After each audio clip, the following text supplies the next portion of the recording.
right, let's do a cheers to the Sobeys and Safe Liquid Beer for the podcast. Be right again. I love you guys. Careful, that cake's hot.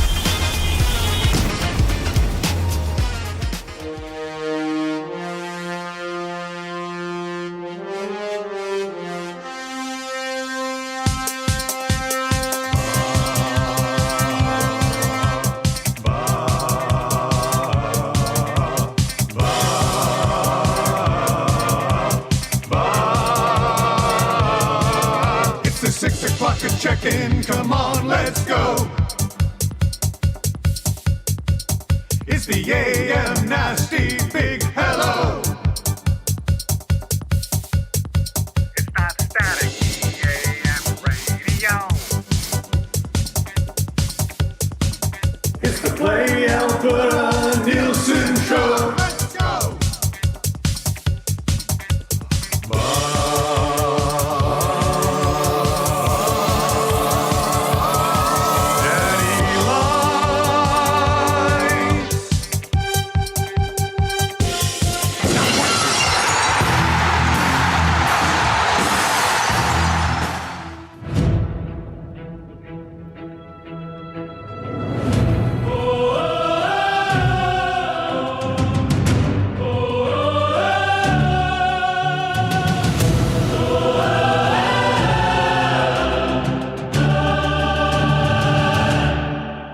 He's a small town boy living in the big city.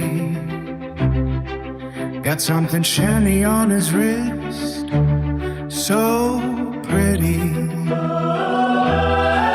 Negotiations for a phone he did not budge. Got the new Google Pixel and they threw it.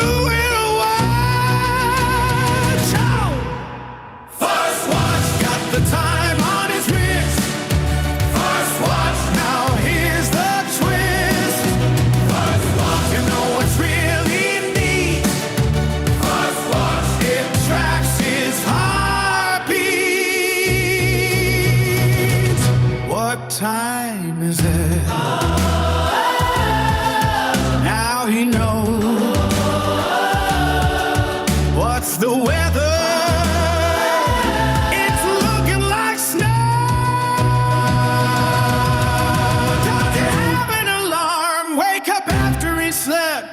Have you walked today? How many steps? First watch. Got the time on his wrist. First watch. Now here's the twist. First watch. You know what's really neat. First watch. It tracks his heartbeat.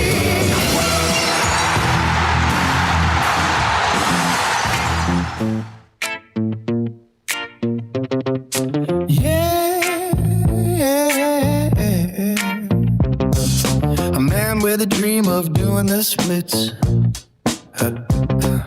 His journey delayed, but he will not just quit. One day on the desk, he'll be in all his glory. But until then, we've got another Trev story. Just 5 years old, a figure skating star. If he learned how to skate, maybe he'd go far. A wee little tyke with a bold proclamation. You've never seen a cuter puppy Dalmatian. A cutest Dalmatian. The star of the show. Rough, rough, rough. Look at him go. The cutest Dalmatian. 6:06. What's up? What's happening? 95.7 Cruise FM. What's happening? TuneIn Radio. What's happening? iHeartRadio. What's happening? YouTube. Have you subbed to the channel yet? Are you watching and unsubbed this morning? Don't do that. Don't do that. Trev, you got the wrong hour at the top of the screen there. We'll get to the hockey game. It's a big one today. It sure is. It looks like Leon's the bridesmaid to Slovakia this morning. That's a tough one. Slovakia is pumping Germany right now. Are we underselling the Slovaks? Here they come. Was it 5-1? Yeah. 5-1. We just turned it off. We've got ourselves a tournament. Yeah, we flipped over to curling instead. Canadian men, Italian men, they're just getting going. They're in the first end, but Slovakia taking it to Germany as we speak. Don't see a comeback happening there. Slovakia is the 3 seed. So with Slovakia advancing, if the United States beats Sweden, that means Canada would get the winner of Finland and Switzerland, which will also be going down today. Canada has puck drop against Czechia at 8:40 today. We will set that game up for you as we work our way through the show this morning. LTE, how was the walk-in, my man? It was great. Very crisp. Couldn't have been great. Yeah. It's cold out there, buddy. Not if you dress warm. I guess so. You were bundled. You were bundled right up. Like when it's hot, the heat you really can't. You can only peel down so far, right? Like Yeah. it's like That's hot. true. Once you're in on a tank top, that's as low as you can go. This, I doubled up 2 pairs of pants, winter coat. Oh, so you didn't mess around. Boots? No, you it's- should get some winter snow pants for days like this. It's like getting a snowblower. There's only a couple of days like this that I would. How need many them. days would you actually use the snow? I would have used a snowblower yesterday. I would have. I was swearing Hey. to myself. But then again, then it sits there. What a shovel job yesterday. Conch to everybody who was shoveling yesterday.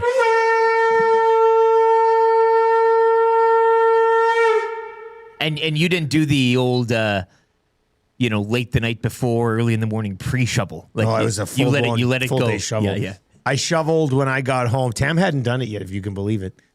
So she worked. She got home, went and picked up the kids from school. I get home. They're leaving to go get haircuts. Oh, so she was done. Driveway work. hasn't She was even- done work earlier than you. She was. Okay. She was. Okay. I get home. Go on. I look at the snow. I go, oh boy. So I go in. I drop off my work bag. I give the kids a hug. Give Tam a hug, and I said, "Well, I guess I'll go shovel." And then she has the nerve. As I'm about to go to shovel, she goes, "You're not dressed well enough." And at this point, I was trying to prove a point. I said, "Yes, I am." So I go outside. I definitely wasn't dressed well enough. So her and the kids pull out of the driveway pull out of the garage, and I'm out there shoveling. And she rolls the window again. She goes, "You're not dressed warm enough. It's cold out here." I said, "Oh, I know how I'm dressed." Now tripping you from the vehicle. I know. As I'm Leaving. shoveling her driveway. Wow. So they leave. They pull away. As soon as they're around the corner, I run inside and get dressed warmer because I was freezing. Yeah. And then I got so I got the shoveling done, and then I went in and I laid down for a nice little nap, and it was so cozy and warm in the house after you've been outside shoveling at minus 25. And an old fresh furnace filter as well, I guess. Yeah. Well, I have this question about a fresh furnace filter. After you change your furnace filter, does your house warm up more efficiently? Because my God, the basement seemed really toasty yesterday. Extra toasty. And I'm wondering if it's because of the furnace filter change. It's a great end to the story, deserving of the day that you. Yeah, put in. I mean, I was grinding. That's- I was grinding pretty hard yesterday, so that's it was nice to know that Yeah, conch the yourself. furnace was a conch. You're right, Eric. A conch for me for shoveling the driveway by myself. All right, Nielson Show. Speaking of furnaces, brought to you by Weiss Johnson, the best in the biz. Weiss Johnson, whoa.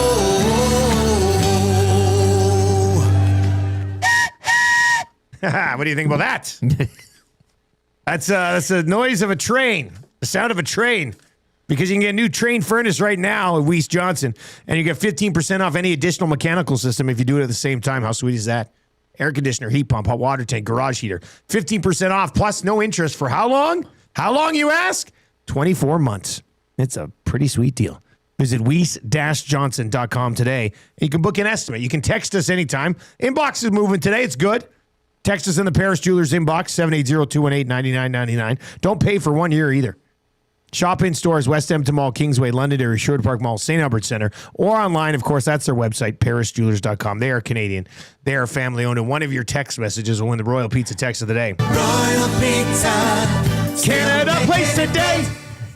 That works out. Royal Pizza. Order online, royalpizza.ca, or visit one of their 14 locations. They've been awesome for over 55 years with amazing service, top-notch, you could say, and the best and freshest ingredients you'll find anywhere. All right, keep the text messages coming in. We're going to dive into a few of those as we work our way through the show today. Trev, you staying warm over there, buddy? You look like you're doing the show from outside this morning. My God, you're soft. People are saying that. No, You're I'm so not soft. Well, you're a little soft. It's this corner, man. It's right by the door. Oh, the corner's so cold. The You- door's you- closed. No, that has nothing to do. It's You're a acting like glass the door's door. open. It's a glass door. That's not keeping much heat out. Or much heat in. Anyway, it's cold over here. It really is. My legs are freezing. Turn on that light. It'll bundle you up. It'll heat you up a little bit, buddy. Oh yeah. That's I not could do that's that. not too bad. That's of an why idea. that's why I turn on the light, because it reminds me of summertime. Are you wearing your Hockey Canada jersey under there? Yeah. Yeah, you are, because you're excited for the big game. Big game. Yeah. I Big can't game wait, today. Baby, let's Yeah. go. Yeah, there's a big game today for sure. Can they do the double against Czechia? To beat it, they always say know. it's tough to beat Czechia I'm twice. scared, man. I don't know. Are you scared? Come on. Come on. Look, it's a do I or am. die. You're going to be a little bit scared. Yeah, that's what it is. Do they what beat it them is. like they beat them last time? 5-0? Dude, Worse. Worse. I I don't know, man. I hope can see it that's the being like case. a I got one-goal some game. wagers on this game. Okay. Yeah. Dex texting this morning says, I'm low-key glad that Dry can be done so he can stop taking a beating. Text of the day. That's, you know what? That's a good point. So we were watching that game, and they came back to start the third period, and the package they showed when they came back, like the montage, was just Slovakia being all over Leon Draisaitl, all over him. And Draisaitl was furious. He yelled at the refs. So, yeah, I mean, you would have liked to, it would have been great if Leon could have led Germany to like a bronze medal or something. It's not going to happen. But now he can get a little bit of rest before the NHL season fires up. So that's good. Showed some good chemistry with Szymanski, which I think is a positive as well. So that's good. Library Pat says, happy hump day, guys. I'm annoyed. I know it's not beef day, but I have an appointment today, and I took the day off work. Was hoping Canada would be playing later so I could catch it. Nope. Game starts pretty much the exact time as my appointment. That's a tough one. Here, how about this? Nacho Man. Royal Pizza. Leon's always the bridesmaid. Yeah. Ooh, Or jeez. Dirty Curdy's got another Royal Pizza one as well. Maybe right. a little more Oh yeah, this is a positive good. for This is the- a positive one. I Yeah, guess. yeah. Royal Pizza. McDavid's breaking the point record today.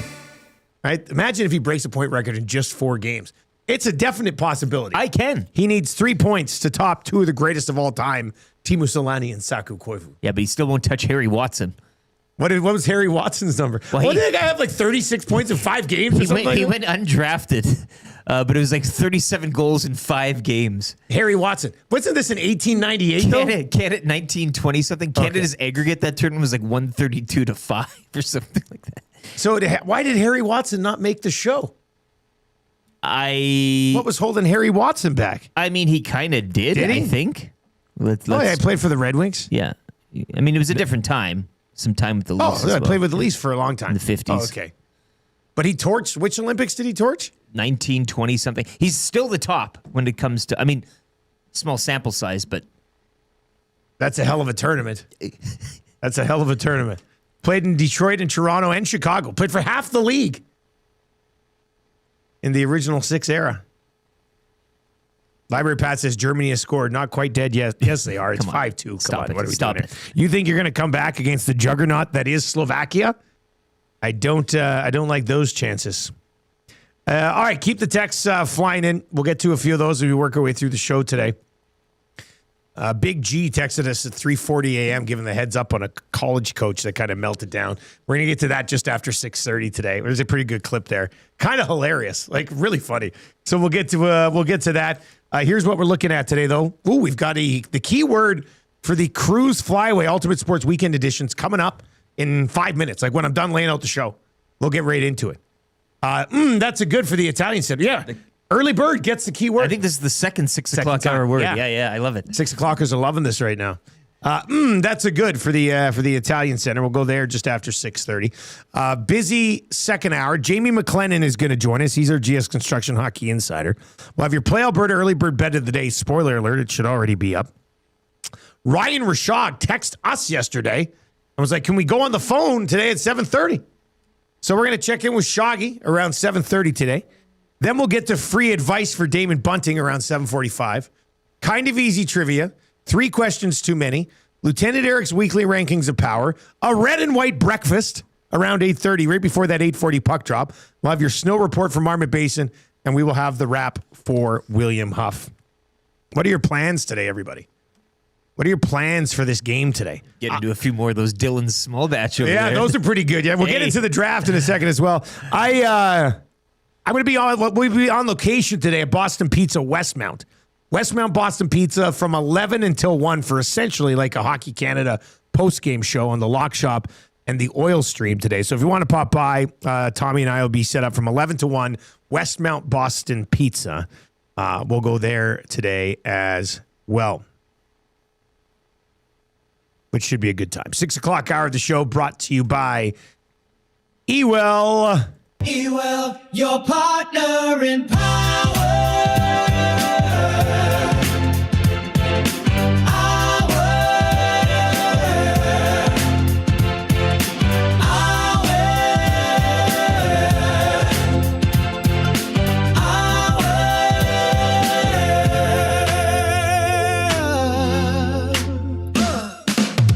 Ewell, your power play specialist. They've got the gear you need for your next electrical project. With 3 Edmonton area locations, you can order online anytime at ewell.ca. Ewell, your Edmonton-based partner in power and source for all things electrical. Burglar is in today and says, Harry Watson really torched the Olympics?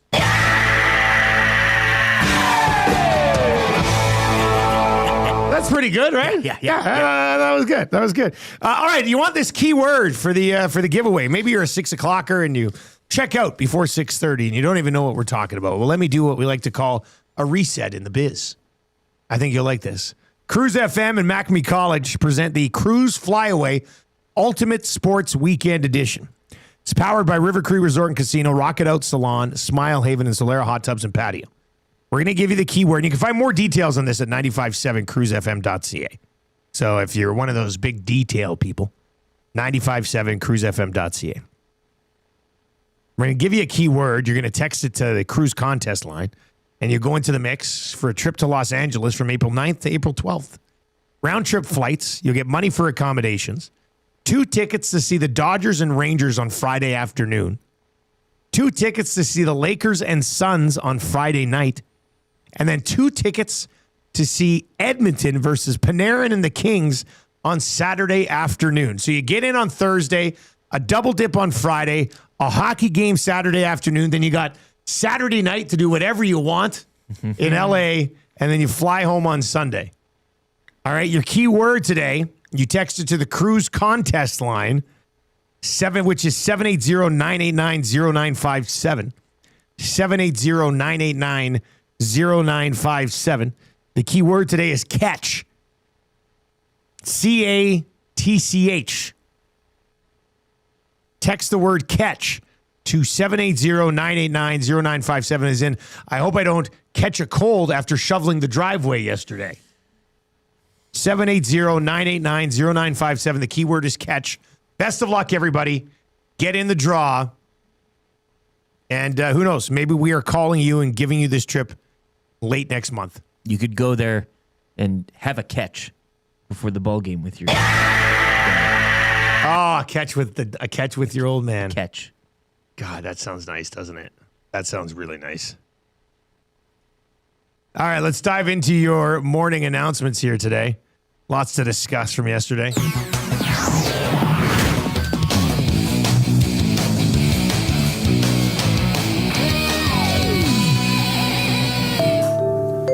As we said, it is Quarterfinals Wednesday. It doesn't really have a great ring to it. Quarterfinals Wednesday, but I got to win Wednesday. That sounds better. Better. I mean, you do have to win. Yeah. Royal Pizza. It's Quarterfinals Wednesday, right? Maybe you put the Royal Pizza jingle. Quarterfinals Wednesday. See, now that sounds that works way better. Spruces it up a bit. That works better. I like it. Slovakia with 8:40 remaining in the third. They lead Germany 5-2. The end of Draisaitl and Szymanski's run together with Germany, but it will continue here in Edmonton. Canada, Czechia at 8:40 today. Slovakia is the 3 seed, so the situation here is like this. If Sweden upsets the United States, Canada gets Sweden. If the United States wins, the United States will get Slovakia, and Canada will likely take on Finland assuming they get business taken care of against Switzerland. Switzerland, Finland, 10-10 this morning, and then Sweden and the United States, the prime time game, you could say, at 1:10 this afternoon. 9-something local, which the Americans are already kind of complaining That's a late about. start. Are they complaining about it? Of course. They've mentioned that few too many of these late puck drops now. They're not. Oh, suck it up. The groundwork is being laid here. Well, that's a 9:10 p.m. puck drop over there. Oh, yeah. I mean, it is kind of I get it, but it is the kinda time late. change. You're kind of adjusting. The good news is that the puck drops right on time. Right? There's no messing around here. It's not like all of a sudden you're going to hop down online to and everybody in Edmonton's 12:51. Yeah, This is like Major League Baseball stuff. It's pretty. It's pretty impressive what they're able to do there.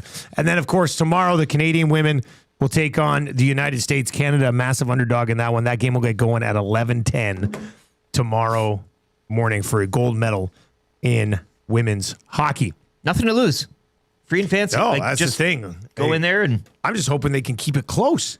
So if they can pull off the upset, man, we are laughing. And actually, that would really sting the Americans. Like the Americans are a heavy Absolutely. favorite in this game. For them to blow it, and when they've looked so good the entire tournament, that would be that'd be a tough one. All right, so we did our Olympic draft yesterday.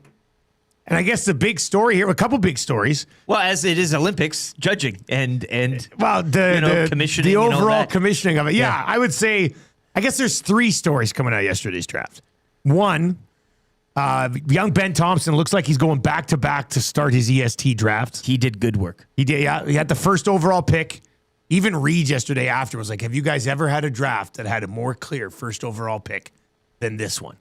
And I said, "Yeah, I think there's been a couple drafts where like Gretzky was eligible, and Yeah.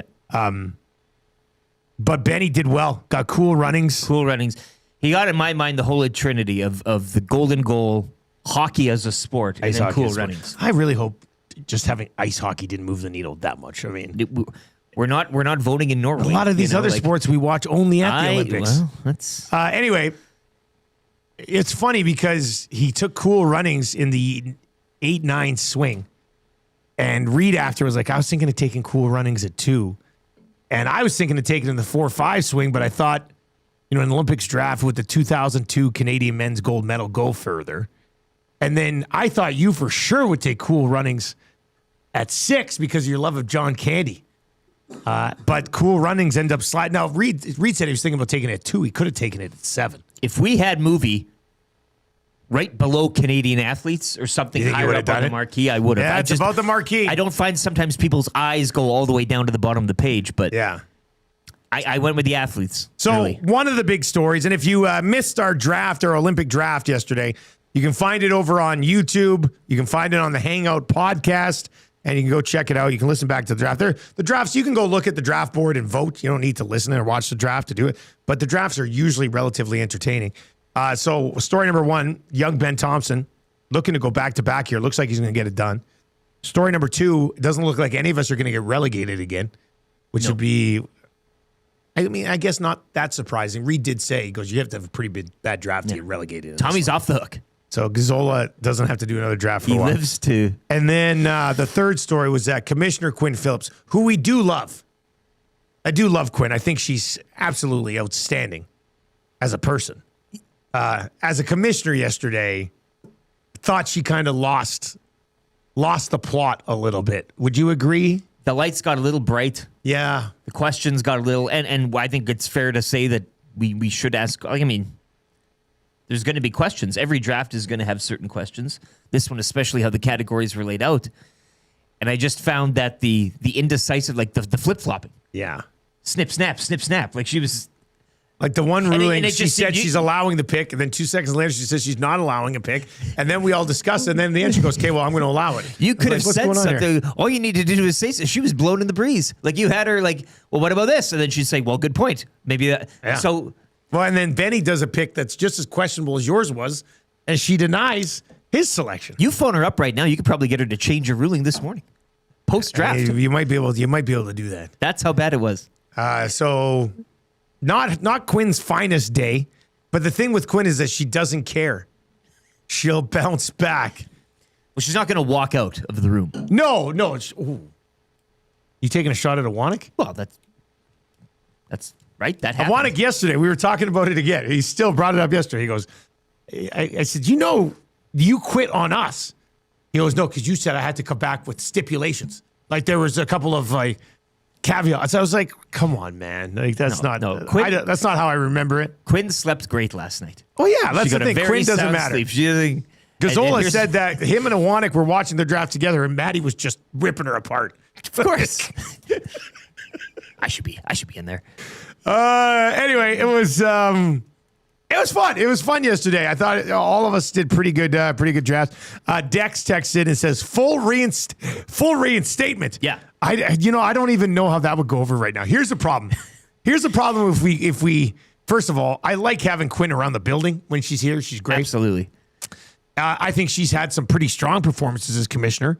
Yesterday was probably the most off the rails, I would think. We sat down at the beginning of that draft and said, oh, it's going to be a nice draft, no controversy, it's going to be great. Yeah. And then it was probably the most controversial draft we've had with Quinn, or one of them at least. Well, I knew it was kind of going on when she had that story about Haley Wickenheiser. Yeah. We're sitting there. That went nowhere fast. That's when we knew she was off. Yeah. You drafted Haley Wickenheiser 6, I think. Yeah. And she's like, I have a friend who's a man or something. And then she went on and then said, they kind of look, they have a similar features. Yeah, the story was, Okay. She goes, I have a story about Haley Wickenheiser. We're like, okay, cool. I was like, oh, great. Like This is a Haley Wickenheiser good Haley story, Wickenheiser Hockey Canada story. And she says, I know a guy down in the United States, Well, Denver or something. she phrases, I have a friend who's also a man. Yeah, who lives in and when he was a kid, he looked like Haley Wickenheiser. And that was it. That was the story. And she gives you that 10,000-yard stare. At that point, we know her focus wasn't where it needed to be. No. Anyway, Reed Wilkins was awesome during the draft. He's worth checking out as well. Nobody walked out. I mean, you've walked out on drafts before. The problem is with Iwanek, if we were to say, Quinn, you're out, Iwanek's back, the power would go right to his head. Yes. And it would be a disaster. Which would lead me to probably walk out on another draft because of his... See, Quinn yesterday, I could have... She's too lovable to walk out on. Yeah, and ultimately at the end, she ruled in favor of my pick, so there's nothing really to walk out on. All right, if you didn't watch the draft yesterday, check it out. It was a lot of fun. You can go vote on our Instagram page, and you can vote on Twitter as well. I think the vote will be open for about, 5 more hours or something. I don't know if there's anything really left to be decided on the vote, but you can go check it out for sure. All right, if you're listening on 95.7 Cruise FM, we're going to have a couple minutes of commercials, quick traffic update with the lovely Pauline Higgins, and then you're back with us, so don't go anywhere. On the way next, an awesome semi-meltdown by a college basketball coach last night that we're going to dive into a little bit as well. And then Canada getting Czechia today. So I know some of you with McDavid's first game of the Olympics, you're like, I'm not working, I'm off, this is the day. Is that what your plan is today too? Are you not working today? How are you consuming an 8:40 a.m. game? What's the plan?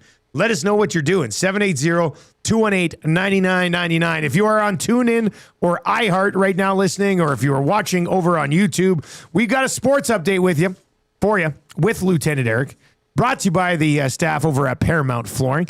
Are you ready to treat your feet? Visit them in-store or online at paramountflooring.ca.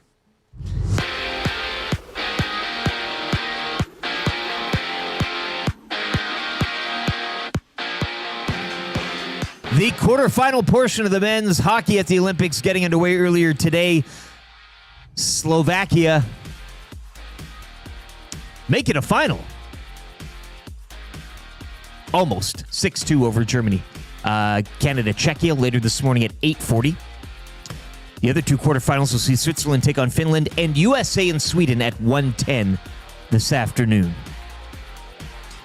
Couple news and notes for Canada. Sam Bennett and Josh Morrissey will sit out Team Canada's quarterfinal this morning after taking an extended morning skate. Goaltender Darcy Kemper also on the ice for that skate, as he figures to be scratched behind Jordan Binnington and Logan Thompson tonight. And also Nathan McKinnon will play in the quarterfinal after an injury scare late in Canada's win over France Sunday and a missed skate due to maintenance yesterday. Women's hockey, Canada goes for gold tomorrow against the USA. Puck drop 11-10.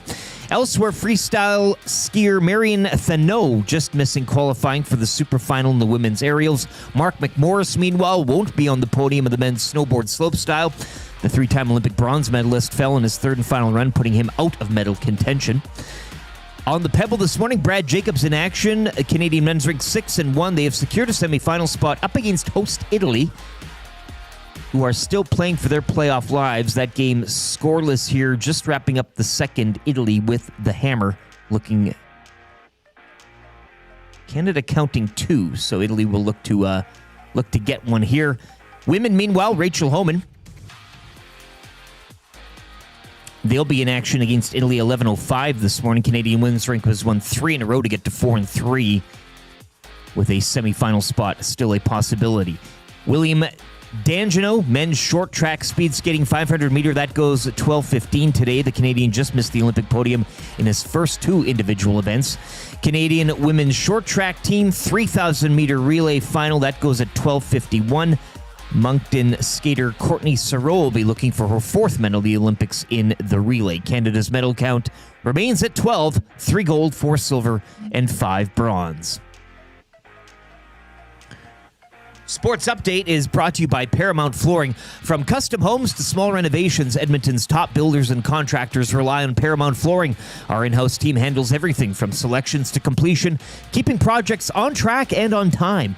Visit our showroom 7 days a week or at ParamountFlooring.ca.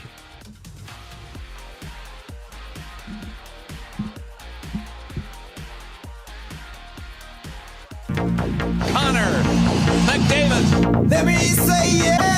Remember that name.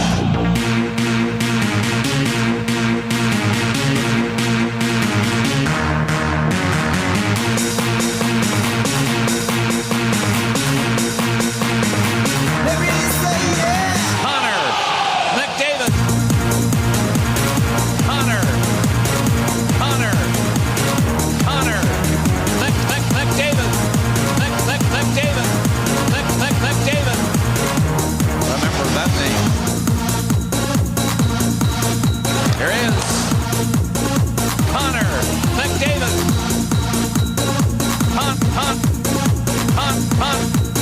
Connor McDavid. Smart move. Here is beautiful. Remember that name. No. Connor has no limit. No. Connor has no limit. Connor McDavid. Remember that name. No limits when it comes to this guy. He's simply too fast. Think he can just fly. No limits, so why do you try? He'll score on his own, or he'll give it to dry.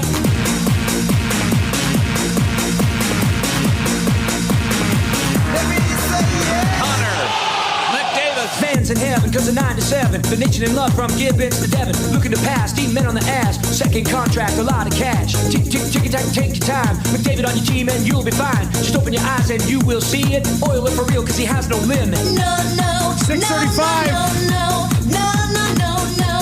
It is the Nielson Show on a Wednesday morning. Canada and Czechia in just over 2 hours. What's the latest in curling there, Rick? 1-0 for Italy. Italy up 1-0 over the Canadian men. We'll keep tabs. They need this one, Italy. on now. Italy does? Yeah. Desperately. Eh? They're playing desperate curling right They now. sure are. That's what it is. They're curling Hometown fans desperately. behind them. Nielsen Show original songs brought to you by Totem Outdoor Outfitters, a family store that takes pride in finding the right fit for you. Visit them at 7430 99th Street or online, www.totemoutfitters.ca. We are coming at you from the Popeyes Louisiana Kitchen Studio this morning. Nothing will warm you up like a 3-piece bone-in. 3-piece bone-in chicken for just $8. Hand battered, marinated for 12 hours, and just sitting there waiting for you in one of those juicy boxes that holds the chicken. The plump, juicy chicken. Only at all of your Popeyes locations. Edmonton Sports Talk is presented to you by Play Alberta. If you've not yet downloaded the Play Alberta app, please do. Or go to playalberta.ca, click on EST Specials. We always got something cooking for you over there, and we'll dive into that a little bit. Around 7:25, we've got Jamie McClennon coming up just after 8 o'clock. We'll get his thoughts on how you get to Dostal between the pipes for Czechia today. If you are just joining us, Germany eliminated by Slovakia. So Draisaitl and Szymanski are done. Slovakia advances to the semifinals. I'm not sure how many of us had that on our Olympic hockey bingo card, but that is taken care of. And then Canada will play today at 8:40. Likely get the winner of Finland and Switzerland, which will be the third game of the day. Sweden and the United States set to wrap it up a little bit later on. Rubella 2.0 text in and says, I'm going to be spending the game telling my students we can't watch the game during class while fighting back a tear because I want to watch it. There's got to be like a teacher's, like a room, like go down to 203 and then you knock on the door 3 times and then Rubella, I'm just going to say this, man. Be a Canadian hero. Play the game in class.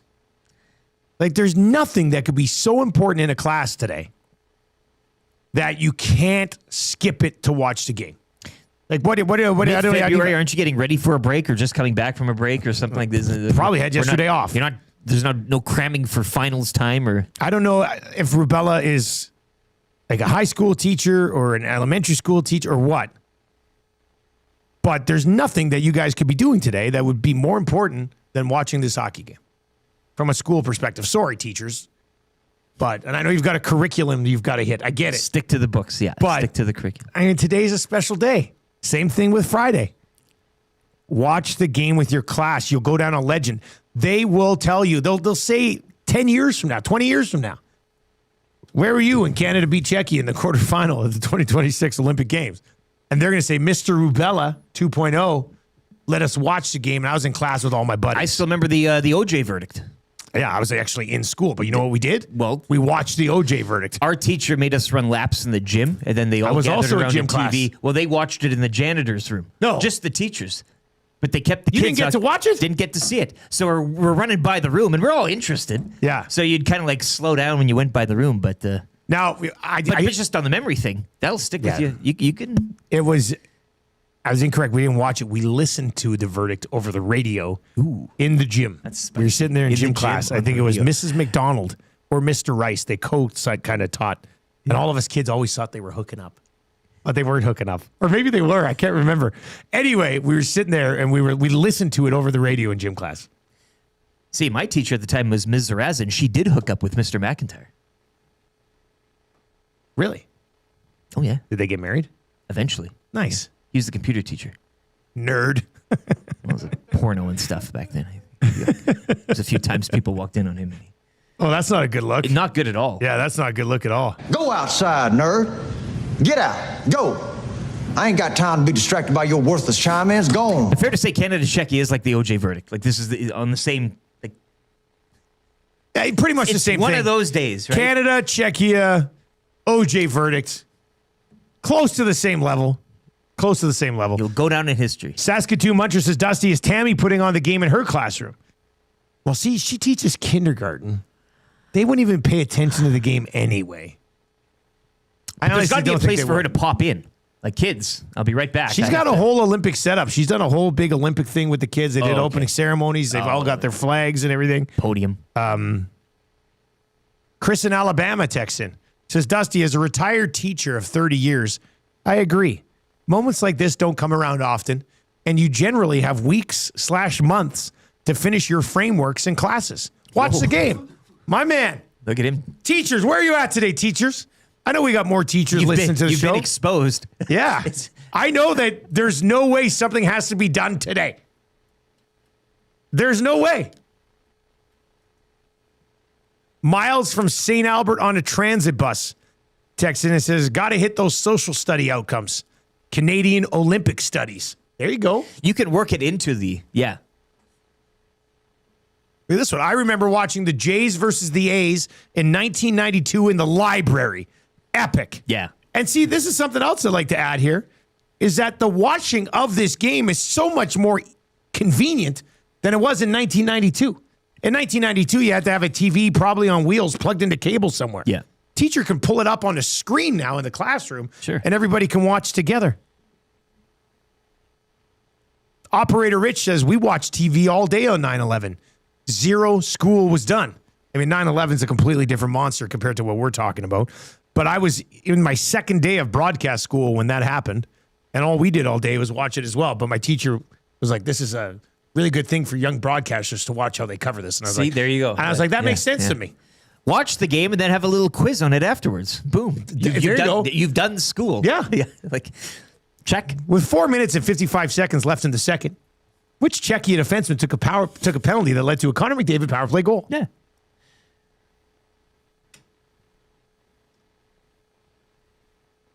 All right, keep the text messages flying in. Teachers, I'm pleading with you, let your class watch the game today. They Let can them work play. on spelling and math tomorrow. And then also let them watch the game on Friday, and they can work on spelling and math on Monday. So there's that. All right, so this was sent into the Paris Jewelers inbox at, I don't know, what time was this sent in this morning? Like 3. It was one like of those. 3, It's that 3:40 purgatory time we yeah. love so much. Middle of the night. Decided that they had to send us this, and I appreciate it. This is UCLA's head coach, Mick Cronin. A real gem. Who was in kind of full-blown meltdown.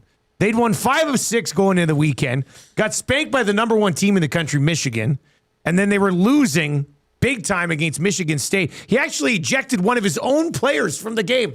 One of his own players took a flagrant foul, could have come back in, but he was like, no, you go to the room. I'm done with you. You're out of here. And then after the game, he had a little conversation with a member of the media. And listen to this response from the UCLA basketball head coach. What was your thoughts in the student section chanting Booker's name? I could give a rat's ass about the other team's student section. I just meant overall the way that you... I would like to give you a kudos for the worst question I've ever been asked. All right. Did you like You should take it. the preparation of the... You really think I care about the other team's No, I don't section? think you care about the other Are you team. raising your voice at me? No, I'm just... Yeah, you are. Yeah, you are. Come on, dude. No reason. Come on. Yes, you are. Everybody's standing here listening to you. Everybody. This is on camera. They can hear you. I answered the question. I could give a rat's ass about the other team's student section. I coach UCLA. I don't care about Michigan State students. I mean, who cares? The preparation... What do you think, Rick? This guy is like, I'm not going to be a heightist. Yeah. But he's 5'7" of just fire. Short little fiery balls He's just guy. a little Mr. Peanut guy. Yeah. And again, it's kind of unraveling for him here.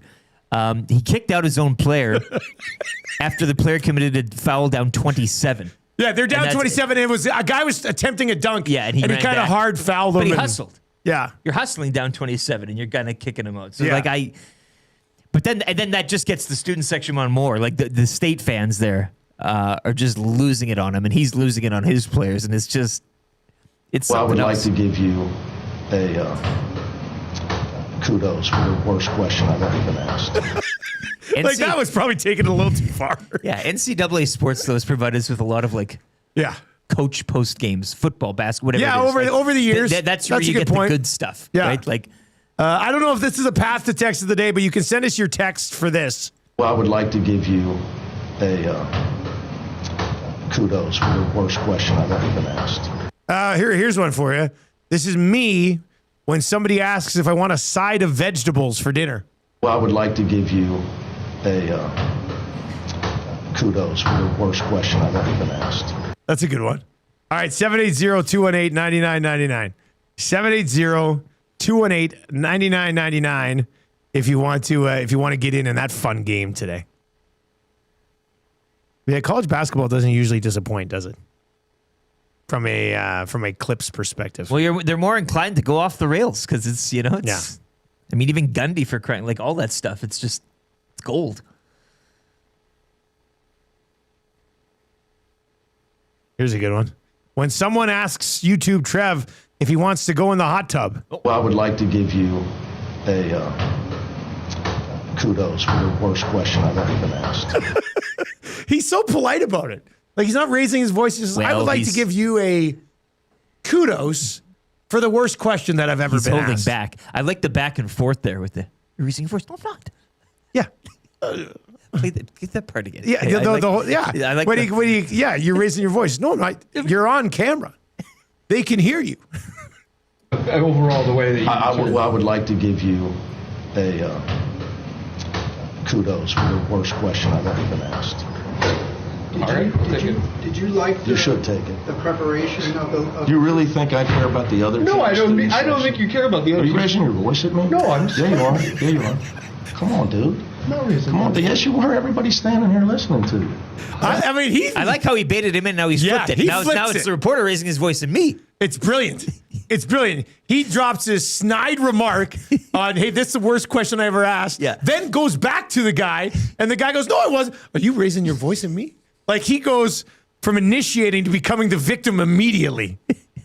That's some ultimate level trolling from the head coach of the UCLA Bruins.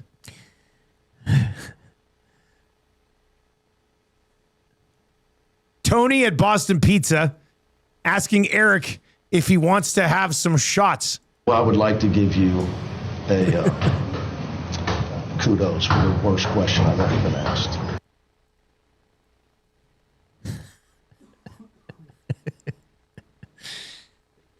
Keep them coming in. We'll find 780. something in here. Oh yeah, there'll Get be you to Royal Pizza. there'll be something in here that would be a path to that today. Here we go. Hampton Steve says, me, when someone asks me if I think the Oilers should make another coaching change. Well, I would like to give you a kudos for the worst question I've ever been asked. The EST desk asking Trev if he's going to do the splits on it. Well, I would like to give you a kudos for the worst question I've ever been asked. Anyway, pretty, like, they should show that back and forth in media classes. Sometimes this can happen to you. How would you handle this situation? Yeah, the full thing. I don't mind that at all. He could have just said, he goes, did you just raise my voice? No. And then that's it. Just straight up, nope. And then not talk anymore. Get rid of the back and forth. I just a work of art how he flipped that whole thing on its head. Reminds me of if Zach was in a scrum, that's how he'd react. If, Oh, yeah. Did you just raise? No. That's so Zach. All right, 780-218-9999 is where you can chime in on this entire thing. But shout out to Big G for bringing that to our attention today. Speaking of basketball, Marshall had basketball practice last night. We only had 7 kids, and then myself and the head coach Matt. And Matt's like, "Hey, you want to hop in on the 4-on-4 stuff with the kids?" And I was like, threw in the mouth guard. Are you giving me my big chance? Are you going to let me play 4-on-4 with the boys? Tearaways come off, and I immediately yell out, "Skins! Take off the shirt. It's go time." Let's get it on. Yeah. Do you play? Find me under the boards. You'll see. So anyway, I was playing 4-on-4 yesterday with the guys, with the kids, and this is bad. So they're 8-foot hoops. Like I can almost touch the rim without jumping. Yeah. So we're doing this 4-on-4 half court drill where, it's kind of a help defense drill. So I was in the corner and my, 10-year-old kid or 9-year-old kid who was guarding me was supposed to be the help defender over. So I was standing in the corner this one time and I didn't know what so Marshall had the ball and I was on his team and he's driving it and I kind of cut to the hoop like I'm LeBron James against these 9-year-olds.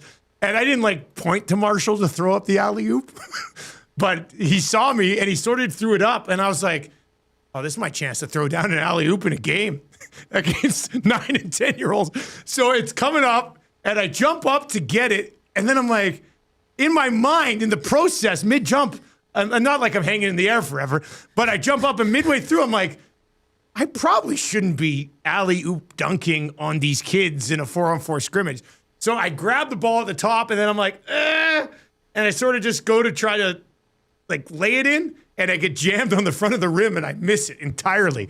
And I was like, I looked at the other coach. I was like, I don't know what I was supposed to do there. My natural instinct was throw this thing down on an 8-foot hoop. And instead, I got stuffed on the rim, which was a tough look. What was the reaction? The kids were like, "Oh, you missed one." See? Yeah. So I should have thrown it down. That's your lesson. You should have, yeah. I should have thrown it down and then hung on the rim and like kicked them all. Yeah. That's always like the coolest thing when you're so young and you see adults. Like my gym teacher when he's like throwing down, I'm like, oh, So you would have liked it. See, I think the boys would have liked it. So I should have just finished it. Yeah. It was a great pass too. I was like, "Oh, this is perfect. Like I'm going up to get this." Yeah. And then boom. I Marshall's felt buddies like an idiot. Would be talking about it. Like, I know. I can't believe. Well, I think I told you guys the practice before. I was playing 1 and 2 versus one of his buddies, and I went around one of them off the backboard and jumped up and grabbed it and dunked it. Nice. And it was funny because we're playing 2-on-1, Marshall and his buddy Finn and me. And I got around Marshall and I threw it around Finn and went off the backboard. I jumped up, I grabbed it, and I dunked it. Yeah. And I turn around and I see Marsh like this glowing proudness. He's like, "That's my dad." Like, "That's my daddy." Yeah. So yesterday when I didn't finish the alley-oop, he must have been like, "What a pathetic loser my father is." Rocks. They're not going to know that you're doing it out of like they just think They you just suck think now. Yeah, Like, that's the thing. You know what I mean? So all I can think of is next week at practice, I got to dunk over top of one of them like Vince Carter. Oh, you got to put them. Yeah. You got to set things straight yeah. again. Yeah, I want all you kids to line up right here. We're going to do one at a time. It's like those football drills where you see parents hammering their kids down at the end of the football season. And bring That's a what I'm going to do at photographer practice. to posterize each and every one of them. Like you stand here, and then you print them out for each kid. You remember this? Like you need to treat the practice like you treat our 21 games. Yeah, exactly. Like when you throw down. Yes, Like, I want you to dunk do hard those- in the office. Yeah. I know. Like the faces you make, I want that. Yeah. Just Partway so through, I was just intense. like, this might be too much. And then I just got jammed on the rim. I was just like, oh, God. No, do it next time. This text comes in and says, like Kramer's karate class. Exactly. That's what I'm talking dominate about. the dojo. Yeah. Well, yeah. And you know what? That popped up on my social media feed the other day because it was Elaine. Elaine was having confidence issues. She wasn't going to take over for Peterman. Yeah. And Kramer comes into the apartment. It's like, I felt the same way at the beginning of karate class. But once I got my confidence, now I'm the master of the class. Dominating the dojo. And he leaves, or she leaves, and Jerry's like, class of kids. It was, that was pretty good. Dr. Seuss says, Dusty, I pretend I'm LeBron James in my U11 practices and throw down huge dunks on them. And the kids love it. I dunked over my own son and yelled, "My son!" Yes. That's what I'm talking about. We're all at the same skill level. SBK texts and says, "We're all at the same skill level, Jerry." I guess I should have finished the alley-oop. Like, how many times in a semi-game situation am I going to get an alley-oop thrown to me by my son? Well, I should have hammer jobbed that thing. This is like one of those. It's like that saying, you don't know the last time you hold your child. Like, you don't know when this is going to happen again. It may, I know. like, you know what I mean. So you That's have why to take I pick advantage up Marshall of this. once a week. You have to Just take like, come here, advantage. buddy. Let's make sure. Like, I'll be able to pick up Elizabeth for a long time. Yeah, you but Marsh is getting to the point where, I mean, he's a big kid. Yeah, topping that Christmas tree is not going to get any easier. Hey? We got it done this year. I know, but next year you might don't know be. when the last one will be. Next year might be tough. When Dusty is asked if he wants to dunk on 10-year-old kids. Well, I would like to give you a kudos for the worst question I've ever been asked. Pat in the county says, Dusty, I pretend I'm LeBron too. I fake injuries and blame the ref when I miss a shot. Oh, yeah, fake injuries. Sure, of course. My God, the uneducated opinions that continue to roll in here are unbelievable. I can't take it. This text says, hey, Dusty, did you slap the floor and play full court defense? Yeah, it's just like, let's go, bear down. I did run the floor. The one kid, gets this good little point guard. He grabs like, Coach Dustin, and I'm running up the floor, and he gave it to me. And I was thinking of throwing it down then too, but I laid it in, and then I looked at the other team as I run back and said, run the floor, boys. Meanwhile, my heart's about to give out. Run the floor, boy. With mouth guard. Yeah, run the floor. I do like how you band, goggles, mouth guard. Oh, yeah, just ready to go. Bit. Yeah. You want to hop in here, Coach? Thought you'd never ask. Thought you'd never ask. Oh, you guys play here too? I haven't watched Cable Guy in quite some time, but I guess I got to get back to that. Greg texts in and says, when you're asked if you want one grilled cheese or 2 grilled cheeses? Well, I would like to give you a kudos for the worst question I've ever been asked. Who was it that only ate 1 grilled cheese? Oh, Phrase. Right? Doesn't Phrase say he only eats 1 grilled cheese? Yeah. Imagine that. Probably nowadays 0 grilled cheese. Given his probably trim nothing physique. now. With that tight ass he's got now. Horse Eye says, Dusty gets bumped by a kid. Oh, I see we're playing prison rules, huh? Trev, have you seen Cable Guy? No. You haven't seen Cable Guy? No. Oh, man. I know. I'm missing all these references. Cable Guy, dude. I'm kind of just smiling in the corner and nodding my head. Jim Carrey had an epic, 6-year run. And Cable Guy was in there because he went Ace Ventura, Mask, and Dumb and Dumber in the same year, 1994. Seen those 3? Yeah. And then got big ticket. I think he got $20 million for Cable Guy. And people are like, why are you paying somebody $20 million to do a comedy? But Liar Liar was always one that I enjoyed as well. One of my first movies. Liar Liar? Yeah. Yeah. What do you mean one of your first movies? I was very young, and that was the first. You went to the theater? No, I remember binging that one. Really? Binging was a thing. Yeah, I would always put on Liar Liar. I liked it. Truman Show? No, I actually, I want to watch that one. Truman Show was fine. Eh? It was different. Pretty cool. It was good. A little bit of a twist. Truman Show was fine. I liked it. It was an interesting. Yeah, it was a cool idea. I like the idea. It was a cool idea. That's a good one. Tom Dixon's mustache. When the other coach asks Dusty, "Are you okay? You look like you're about to have a heart attack." Well, I would like to give you a kudos for the worst question I've ever been asked. All right, we got Jamie McClennon coming up. He's going to join us. We'll get his thoughts on Canada's path to victory against Czechia today, or should we say Canada's path to avoid some sort of disaster against Czechia today. That game starts in about an hour and 40 minutes. We're going to set it up with Noodles. We're going to set it up with Ryan Rishaug, who's in Milan, and then Greg Wyshynski is going to join us as well around 8:30 this morning. If you are listening on 95.7 Cruise FM, couple minutes of commercials, quick traffic update, then you're back with us. If you're listening on TuneIn Radio or iHeartRadio or watching over on YouTube, if you're watching on YouTube, hammer the thumbs up for us, sub to the channel if you haven't already, and of course, tell your friends how easy it is to stream Edmonton Sports Talk all day long.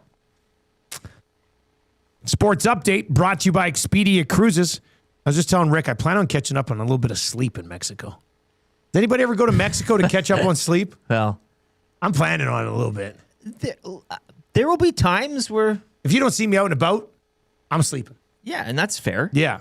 You can't be a 24/7 party machine. No, I'm going to get right? some sleep down there. Yeah. I ordered a tube to float on the lazy river last night on Amazon. It looks like a watermelon. What do you think? It's going to be good, right? Anyway, whether you're dreaming of crystal clear waters or exotic destinations, contact Chelsea LaBelle at Expedia Cruises in Northeast Edmonton to start planning your next cruise or vacation destination. We are off to Mexico on Sunday morning. Can't believe it's coming up already. 780-970-4834. Here's the update.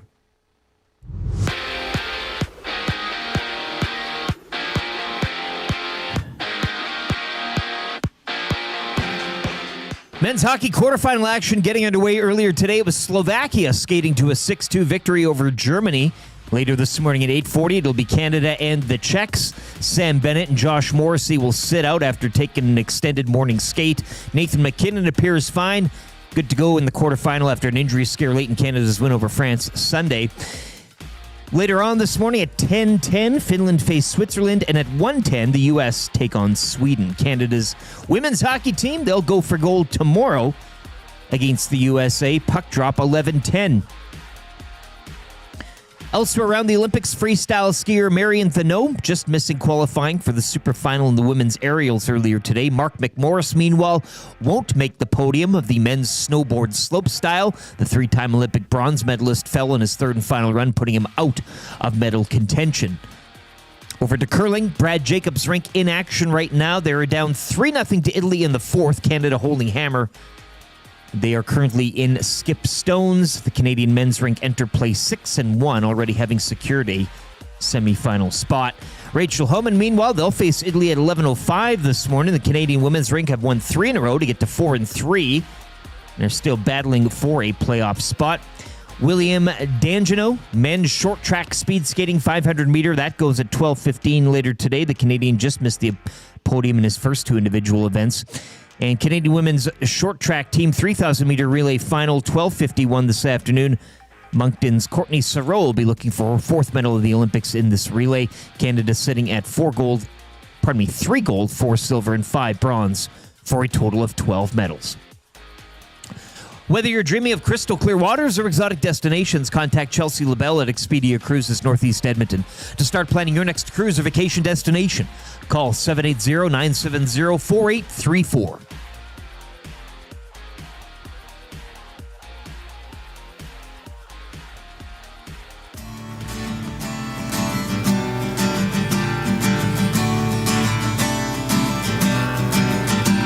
He's just a forward named Matt who plays for the Flames. A punk or a coward, a few of his names. He likes shooting and scoring and hits in the back. And when you're not looking, that's when he'll attack. He runs with his gloves, they're glued on his hands. Now it's pretty clear he's hated by fans. But sometimes that just ain't enough to keep a rat like him interested. Oh no, no way. No, he's got to go out and take runs at someone else's expense. Oh yeah, yeah, yeah, yeah, yeah, yeah. He makes dirty hits we don't want in the game, then covers up his head and hides in shame. He's a turtle. He's a turtle. He's a turtle. Yo-yo. He's a turtle. He's a turtle. He's a turtle. He aims for your back and then leaves his feet, while George and the league are saying, hey, that's sure neat. He's a turtle. He's a turtle. He's a turtle. Yo-yo. He's a turtle. He's a turtle. He's a turtle. He ducks and he runs to much safer spaces, while players with a sack are getting punched in their faces. He's a turtle. He's a turtle. He's a turtle. Yo-yo. He's a turtle. He's a turtle. He's a turtle. Yo-yo. Maybe we shouldn't be singing this song with Dowdy and Cassian singing along. Maybe he'll fight and prove us all wrong. Nah, he's a turtle. He's a turtle. He's a turtle. Yo-yo. He's a turtle. He's a turtle. He's a turtle. Yo-yo. He's a turtle. He's a turtle. He's a turtle. Yo-yo. He's a turtle. He's a turtle. He's a turtle. 7:04 on the Nielson Show. A little Matthew Tkachuk song for you as we get set to watch hockey the rest of the day. Slovakia already knocking off Germany in quarterfinals action, so they advance to 1 semifinal. Canada and Czechia will get rolling here around 8:40 today. Finland and Switzerland to follow that, and then Sweden versus the United States in a quarterfinal that none of us were expecting. So that should be a good game later on this afternoon. The Nielsen Show today and every day brought to you by Weiss Johnson. Weiss Johnson, Weiss Johnson, whoa. Get yourself a new train furnace today. Visit weiss-johnson.com to book an estimate. You can text us in the Paris Jewelers inbox, and one of your text messages will end up winning the Royal Pizza text of the day. So keep those text messages flying in today. We're going to get to your Play Alberta Early Bird Bet of the Day. Play Alberta is the title sponsor of everything we do here all day long on Edmonton Sports Talk. Rishaug on the phone around 7:30 from the Olympics. We'll give you free advice coming up around 7:45 today for Damon Bunting as well. The 7 o'clock hour of the show brought to you by GameSense. When gambling, set a budget before you play. Stay informed and visit GameSenseAB.ca to learn how. Remember, if you gamble, use your game sense. Our GS Construction Hockey Insiders, Jamie McClennon today. GS Construction has entered hiring season once again. Go to gsconstruction.ca, scroll down to the bottom, click Ready to Work, or just find the Careers tab up top and check out their Next Person Up program at gsconstruction.ca. And he joins us on the Firehouse Subs hotline today. Noodles, not sure you caught any of Slovakia and Germany, but Slovakia is piecing together quite the story so far. in these Olympic Games. Like they rolled over Germany this morning. They did. And Germany, I feel bad because, I follow Tim Stützle quite a bit, obviously Leon Draisaitl. But, the one thing I'm going to just talk about Germany first before Slovakia. And I think the countries are coming because, everybody can produce third and fourth liners. But now Germany is producing high-end talent in Draisaitl, in Stützle, in Decider. That's a good sign. So we're seeing a cycle in Germany. I would say probably in that next 8 to 10 years, there's going to be another, wave for Germany. So that's good. Slovakia, I think, is surprising people. But, when you look at these countries, there's a wealth of hockey talent there. I mean, certainly Slovakia has produced a lot of high-end talent. Their program is amazing, and I think their coaching as well. And to me, I always joke, these guys come over to the NHL and they play hard, but they play harder for their own country. They go back home, they take a lot of pride in it, and especially in a short tournament like this, they're going hard. So good for them. I am interested to see that U.S.-Sweden game. I think that's going to be fascinating to me because whoever loses, you feel like that country's going to have a hockey summit going, what the hell's going on here? We didn't even get into the medal round. So very interesting. All eyes will be on that. Well, just quickly on that one, too, because I know we had you on and you expressed, a bit of concern with the Americans team from a Canadian point of view and just as a whole in this tournament. And we had somebody yesterday, I think a listener or viewer, suggest Sweden playing a bit of possum. How do you set up this one today? Like, I know, again, as you came in saying, you're worried about the Americans, a slight favorite?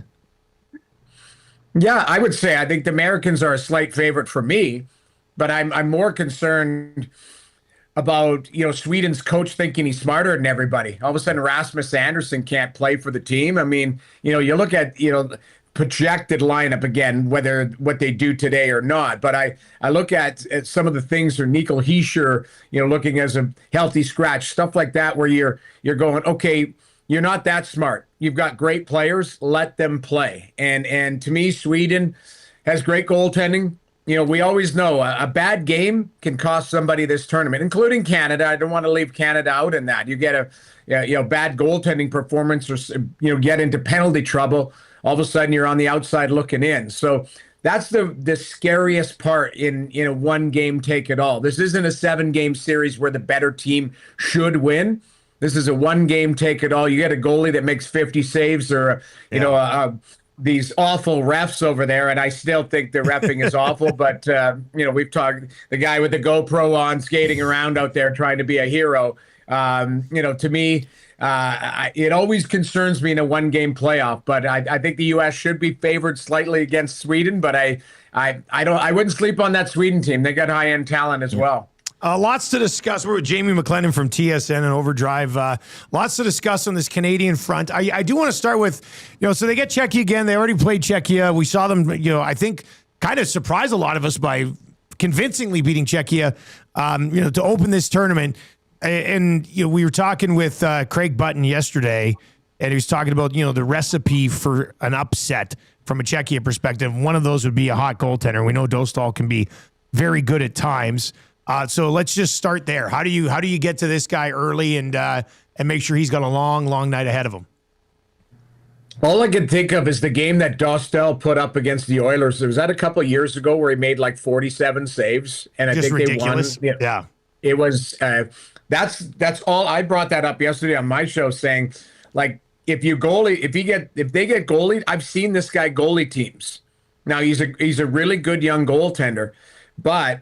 If you get feeling it and you stand on your head, I think there's a lot of different factors that come into it because they do have high talent, Czechia, but it's more going to be about them containing.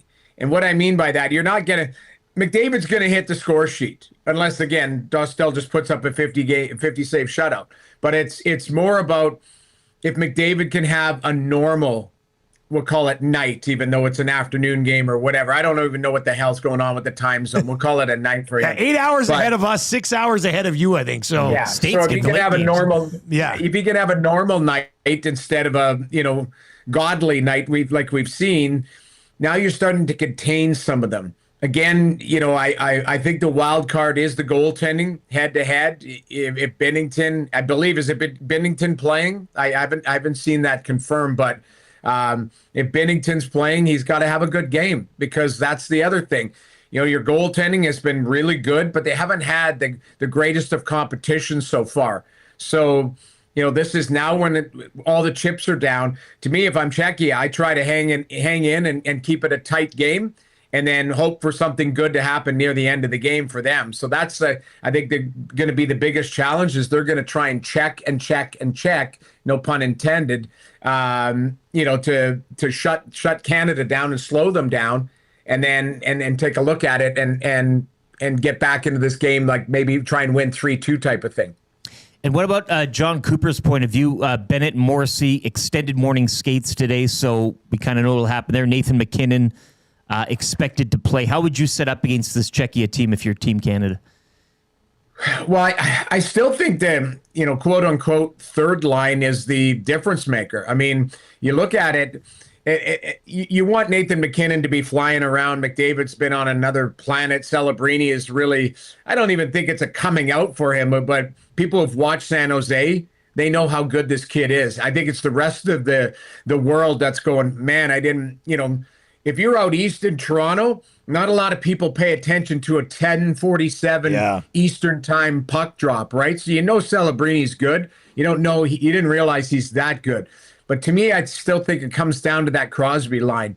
I think they're a difference maker, because they can match up against anybody and they can outscore anybody. So, Marner, I think, has had a really good tournament. I think Mark Stone, people start to realize how good he is as far as, turning pucks over. I'll use a Ray Ferraro line. He's an unmade bed to watch. Mark Stone, it's kind of ugly, the skating style. He's got the end of his stick, the knob that looks like he's got 5 rolls of tape on it, and he takes his helmet off, his hair's everywhere. Like he's a hockey player. So to me, the way that John Cooper can set this up is you can find extra ice time or find extra shifts for lines that are particularly going. We saw him do that in the Four Nations, where he was switching lines around a little bit or finding an extra shift here or there. For a guy like McDavid, you got to do that in today's game, and maybe find a little extra ice time for McKinnon and McDavid and guys that you think can handle that type of workload. Last time we chatted with you, Canada was just getting going in this thing. Connor McDavid needs 3 points today to set the all-time Olympics record for tournaments with NHLers in them. There's a chance he gets it, I guess. Has he? And it's not like he's played 3 juggernauts so far, but has he been even more impressive than you thought he'd be, or basically what you expected? I would say what you expected, but we all know, watching him every night in Edmonton, when he's got the legs, when he's got the juice, and when he's got the determination. And it seems like he's got all of that coupled in with, we all know he can be physical, but he's leading the charge in the physicality as well. So it's a man possessed in a good way. And I could say, all your listeners, you guys included, every media member in Edmonton, we've seen this before. We've seen this act where, you look at him and you're going, he's going tonight. Well, it's almost like you add that, a little extra juice on top of it for what he knows what's at stake. So I think it's impressive what he's doing. I think he can do it. Again, if Dostal is just human, he gets the 3 points today, because that's what he does. He on the biggest stages, he wants to be the guy, and he embraces that. So, it wouldn't surprise me if he gets it done today, but he's been that dominant. And, there's a reason why he's the best player on the planet. How quick would you be to flip McKinnon up there if this game's like 1-0 in the second period? Very quick. Yeah. And it's more about just, I think, understanding what the situation needs. And McKinnon's been good, but he hasn't been, I think that the spotlight's been on other players, right? McDavid and Celebrini have kind of stolen the spotlight, yeah. Right. So maybe find an extra shift with Nate and McDavid. But keep in mind, just because they're the 2 best players, they don't have to play together. I know in Edmonton, the nuclear option is always just go to McDavid and Draisaitl. Those guys have tremendous chemistry. McDavid and McKinnon, I feel like their style of play might not be conducive to chemistry. They'll be looking for each other, but McKinnon likes to do things by himself, explosive, through the neutral zone, drive the net hard. So does McDavid. There's only one puck out there. So I feel like, they can get it done, no doubt. I mean, they're that great of players, but they might be more suited to be apart and have complementary players to complement what their best game is, and that's speed and carrying the puck. So that's the only thing when I think about if you go nuclear is they have to find it right away. Like who's going to, in a particular setting, a particular shift, who's going to carry the puck? Who's going to make that play? And it's, I would say it's probably harder than you think because those guys are so used to driving the play. It's like, okay, well, I've got a guy who can do it as well right there. So you got to be mindful that not just put the two best players out there and expect that they're going to have this tremendous chemistry. All right, Noodles, what's your plan to watch this game today? What are you doing at home? What are you doing? What's the plan? No, I'm in a hotel room actually in Vancouver right now. I flew in. I'm doing I'm a guest for the WHL and the Prospects game tonight. Always working so this guy, hey? Yeah, I set the alarm for 5:55 this morning to be up to visit with you guys. But the commitment is incredible, Noodles. What could I say? I would have been up anyways. I'm an old man, and old men don't sleep that much. Are you always getting up that early? Are you like a 5 sometime in the 5 o'clock hour or what? Never a 5 o'clock hour Eastern time. Okay. But again, I've got kids, so it's usually 6 o'clock hour or early 7 o'clock hour. So my phone was buzzing at 4:30 this morning. I was fine. I'm ready to roll. And I was not at the Roxy last night. I didn't get into Vancouver. That's exactly what a guy who was at the Roxy would say. Exactly. You brought it up. No, believe me. In another lifetime, I would have been at the Roxy, and I would have just been coming home to do the interview and then going to bed. But that's about 20 years ago for me. All right, man. Well, have fun with that WHL Prospects game, and we'll catch up next week. Absolutely. Thanks for having me. There you go. That is Jamie McClennon, up bright and early on the West Coast. Between McLennan getting up early in the morning on the West Coast and Craig Button asking for the link 3 times yesterday because his internet kept sucking. These guys are committed, and I love it. I love it. Prospects game, Michael Bublé coaching Team West and Drew Scott coaching Team East. Michael Bublé, eh? What's he like on the bench? Bublé keeps busy. What's he like on the bench? He's a hockey fan. I don't know. Players coach or more of a Cronin type of guy? If he's probably going to go nuclear. That's probably what's going to happen there, I think. So Canada's lineup, Rick kind of brought it up a little bit. Here's I believe what they went with. And courtesy Ryan Rishaug, who's been on the beat. Rishaug's going to join us in like 10 minutes.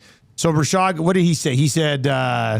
extended morning skates this morning for both Bennett and Morrissey, so you can do the math there. And what I'm seeing on Daily Faceoff is McDavid with Wilson and Celebrini, McKinnon with Suzuki and Hagel, Crosby with Stone and Marner, Horvat with Reinhart and Marchand, then Jarvis would be the 13th forward, and Sam Bennett. I'd rather have Bennett in there than Jarvis, but Bennett also didn't practice yesterday on a maintenance day, right? So they might be giving him an extra little bit of time here. Taves and Makar, Harley Parayko, Sanheim Doughty, Shea Theodore listed as the 7.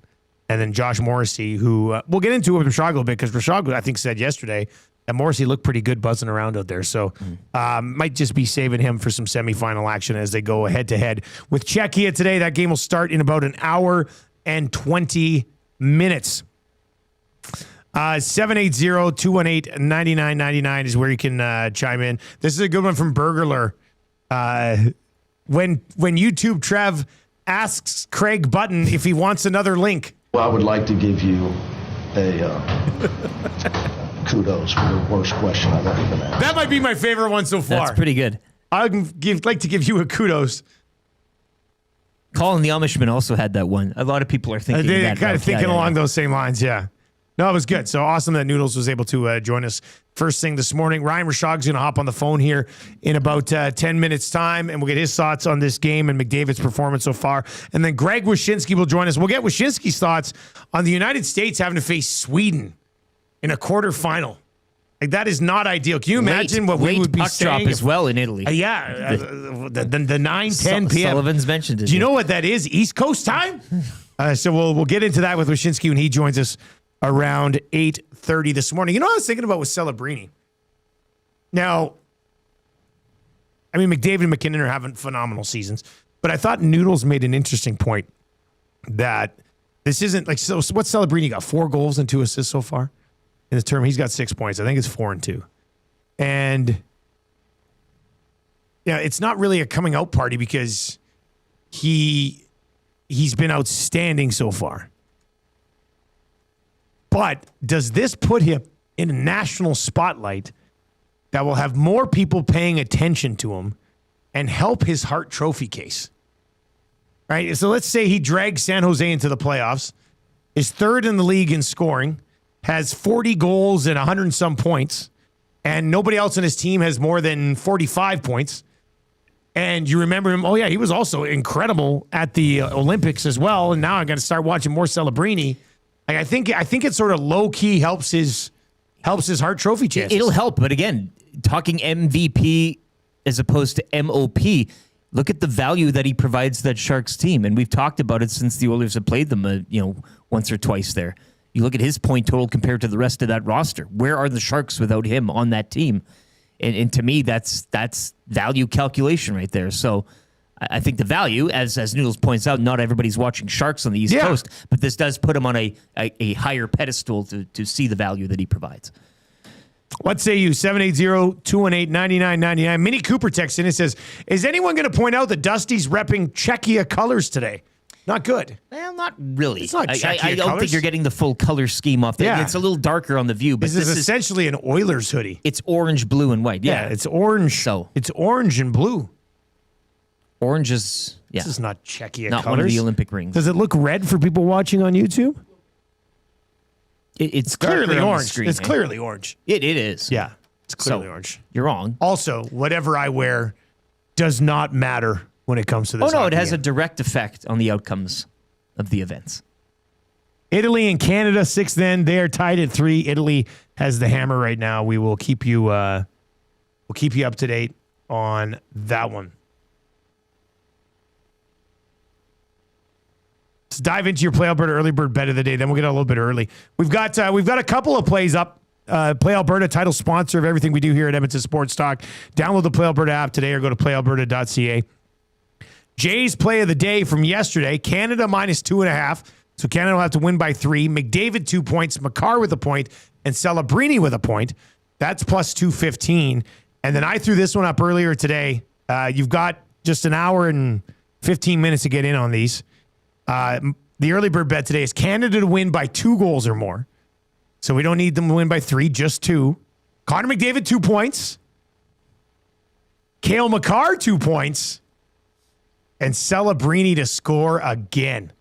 Not a point, a goal. It's plus 361. Canada to win by 2. McDavid 2 points. Makar 2 points. Celebrini with a goal. It is plus 361. If you'd like to ride with us, you go to playalberta.ca or on the Play Alberta app, click on EST Specials. You will find both of those plays. They will both be up until 8:40 this morning. And then just like that, poof, they're gone. So if you want to hop on these, you got to do it in the next hour and a little bit at playalberta.ca. I'll be feeling pretty good if Celebrini buries another one today.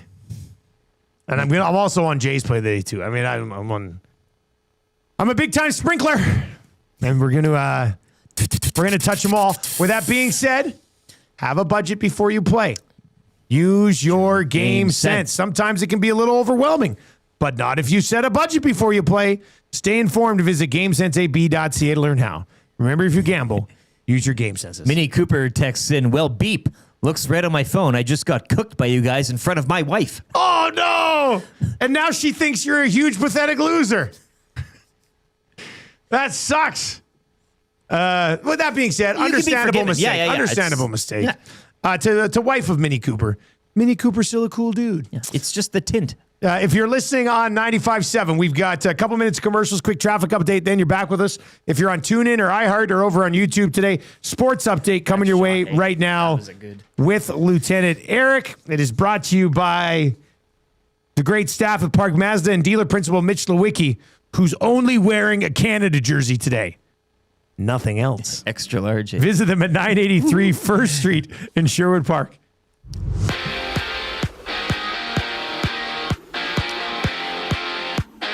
Olympic men's hockey quarterfinal action getting underway earlier today. It was Slovakia defeating Germany 6-2.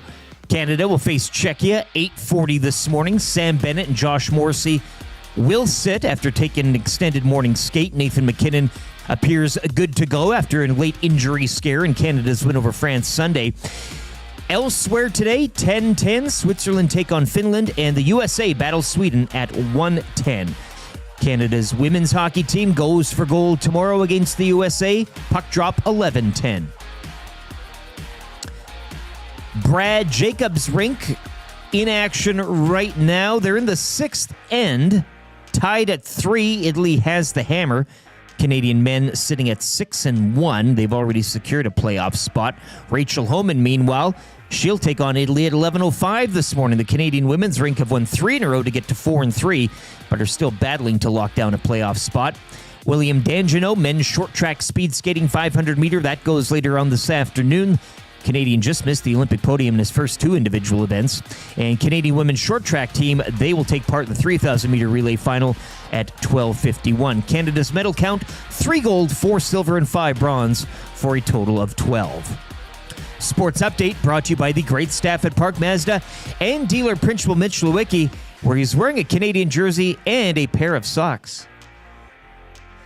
Hi there. If you're like me, you like to picture yourself in luxury, even though there's absolutely no way you could afford it. And if you can, well, even better. Thankfully, I picture myself in something that is luxury, but still absolutely affordable, like the all-new Mazda CX-90 from Park Mazda. With the new luxury features like facial recognition settings and quilted detail Napa leather seating, I can pretend to be comfortable with all of my proper settings activated without even touching a button. Thanks to Mitch Lewicki and the great staff at Park Mazda. I like to picture Mitch Lewicki as a ninja fighting off evil samurai. Park Mazda, your dealer for life in Sherwood Park off Y Road, parkmazda.ca.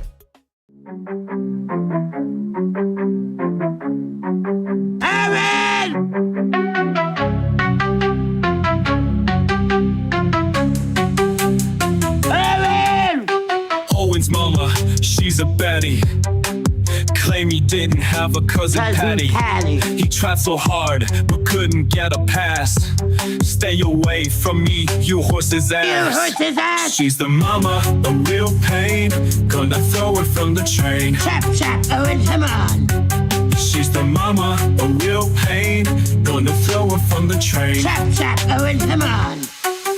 Owen's mama, not very nice. She's on some soda Get me with a some soda ice. with some ice in Owen, it. she's always bugging. Who are you? All of a sudden. Who the hell are you all She's of a the sudden? mama, a real pain. Gonna throw her from the train. Chap, Owen, come on. She's the mama, a real pain. Gonna throw her from the train. Chap, Owen, come on. Owen's mama, pain the butt, don't want salt on her nuts. Owen's mama, got no spouse. There's a murderer in the house. There's a murderer in the house. A real pain, gonna throw her from the train. Chap, Owen, come on. She's the mama, a real pain, gonna throw her from the train. 7:30 on game day, hour and 10 minutes away from Canada and Czechia. If you are just waking up and joining us this morning, Leon Draisaitl and Josh Szymanski and Germany have been eliminated. Slovakia finished them off earlier this morning in pretty impressive fashion for the Slovakians. So if USA gets past, then they got to face Slovakia. That's a tough. U.S. would get Slovakia. Canada would get Finland if the favorites win out. Yeah. Interesting story with Slovakia. Can you imagine if Slovakia upsets the Americans as well? I can. If Sweden beats the U.S., then Canada gets Sweden in the semifinal. And Slovakia would get Finland. A Slovakia-Finland semifinal at the Olympics. See, unless Switzerland upsets Finland. I do like Canada going up against the States more because I think there's more of a... Not to say Canada will take anybody lightly, but you do have that underdog story, which is always a little dangerous, right? I think in a heavyweight battle, Canada-US, you're taking Canada just based on the pride factor and all of that. Like they'll it's a game you get up for naturally. But these plucky nations here, it's kind of it does bubble up a little worry. Slovakia. It's a little plucky nation. Plucky. Yeah. All right, let's do this. Timberlake rocks. Is that a mandate of yours? God, what are we talking about here? Good question. Can some of it be about sports? Yeah. All he needs to do is just get in front of people and state his case. If they had the mandate from the people, blah, blah, blah, I don't know where that information came from, but I would question it. Time for the Morning Mandate with Ryan Rishaug. This is what sports broadcasting is all about. You know what? That may be a good point, Ryan. You broke the story, Ryan. Rishaug is one giant 6'2" pile of Charmin. It is the Got Your Back Morning Mandate with Ryan Rishaug, who's been at the Olympics for a couple of weeks now. He joins us on the show this morning. Shoggy, good morning. Do you have us in Italy? Check, 1 2 1 2. Sounds good. Check, test 1 2 from Italy. Sounds good, man. Yes. Sounds really nice. Good to talk to you guys. Yeah, good to you talk too, to you. man. It's been a little bit here. Yeah, how's the experience been so far, man? It's been good. Yeah, it's been really good. It's we're on day I think we're on day like 19 or something goofy. We came so early. Jeez Louise. Yeah, I know. It was nuts. But it's been fun, man. The hockey's getting very real now, which is cool. Quarterfinal today. Then you get the Canadian women going for gold tomorrow.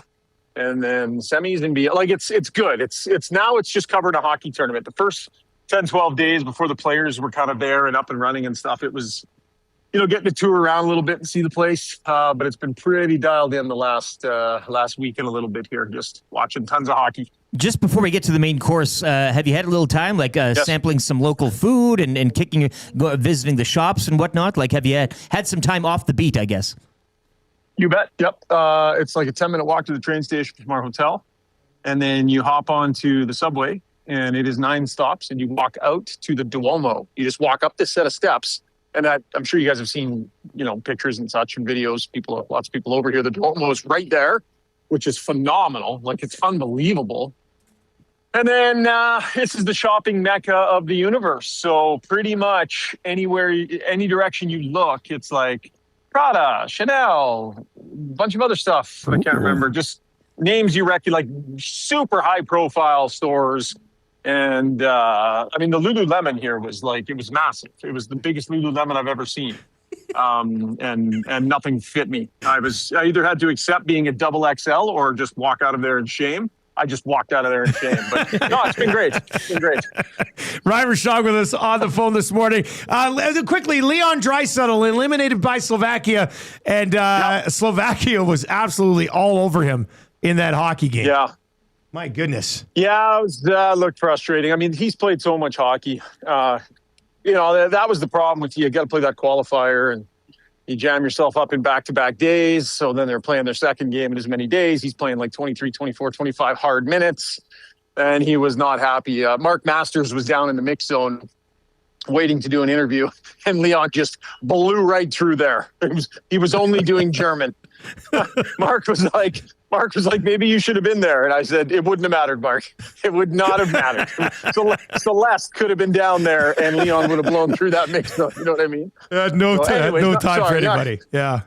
Not to poke fun at. I mean, those guys worked so hard. Draisaitl was carrying so much over here, and conducted himself well, man. Like, I think it's not the result they want, but that team has a lot of respect over here, and they knew they were going to be up against it, and they were. All right, so Canada gets Czechia here in just over an hour. Morrissey and Bennett going to be the odd men out today?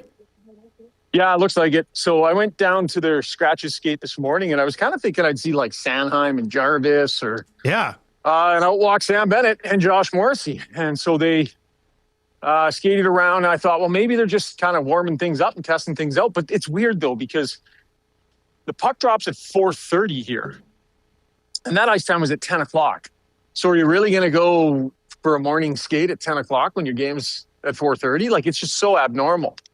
And then they both went for at least 35 minutes. So, yeah, I just tweeted here recently that they'll both be out. Both need a couple more days. So assuming Canada advances, definitely look for them come the semifinals.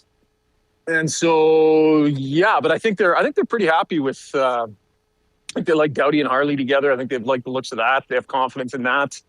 And so, and you got to be careful with these guys, right? Like, you have to be careful playing hurt guys at this event. It's a little different than like playoffs. I think you got to be kind of respectful of where they're at. Make sure you're not putting them at risk at all, if you can help it. And that leads to Nathan McKinnon as well. Maintenance Day Tuesday. Status of him as you get a close look down there.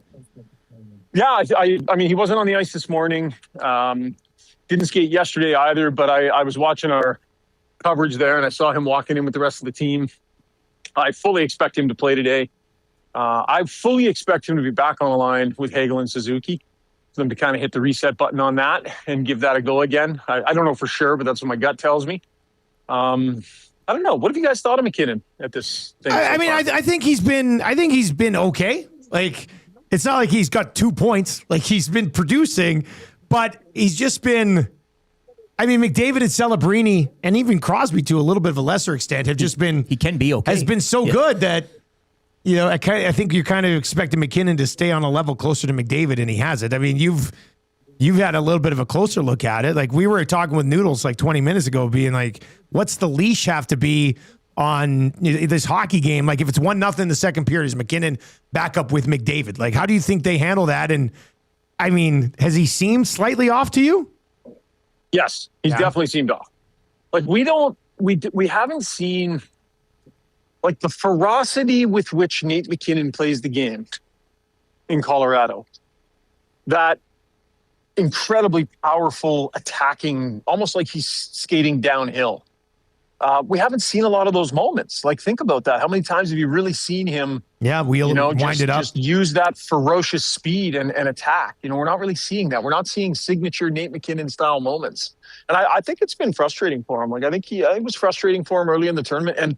And honestly, you guys, I view them going to McKinnon on that line. I view that as them trying to get him going. Mm-hmm. Like, I view that as they've got this absolute thoroughbred that isn't getting the looks. And so they're putting him with those guys. And, obviously it's created a bit of magic, which is great. But honestly, like, if McKinnon's line is firing tonight, we might not see it at all, because I think that's part of it, is they're just trying to give him looks with, other players of his caliber to try and get him going, because he's been like, Crosby's role is so defined and that line has been so good. It's the only line that hasn't been touched. Like, has not been touched, right? With Stone and Marner. That was a really, really good stroke by the head coach to put those guys together. That has worked. The Celebrini-McDavid pairing has worked for sure. The McKinnon thing, he's still. Why not try Reinhardt or somebody with him to see if that helps? I mean, I know he's a guy who should be getting going on his own, don't get me wrong, but I'm just wondering if maybe Suzuki and Hagel don't work with him. I thought the same thing. And they actually had Hagel and Reinhardt on a line yesterday with Suzuki in the middle. And that told us, oh, okay, well, maybe Suzuki is placeholding for McKinnon. Maybe that'll be his line. I suppose that's still a possibility, but I don't think so. Reinhardt has not been that noticeable at 5-on-5.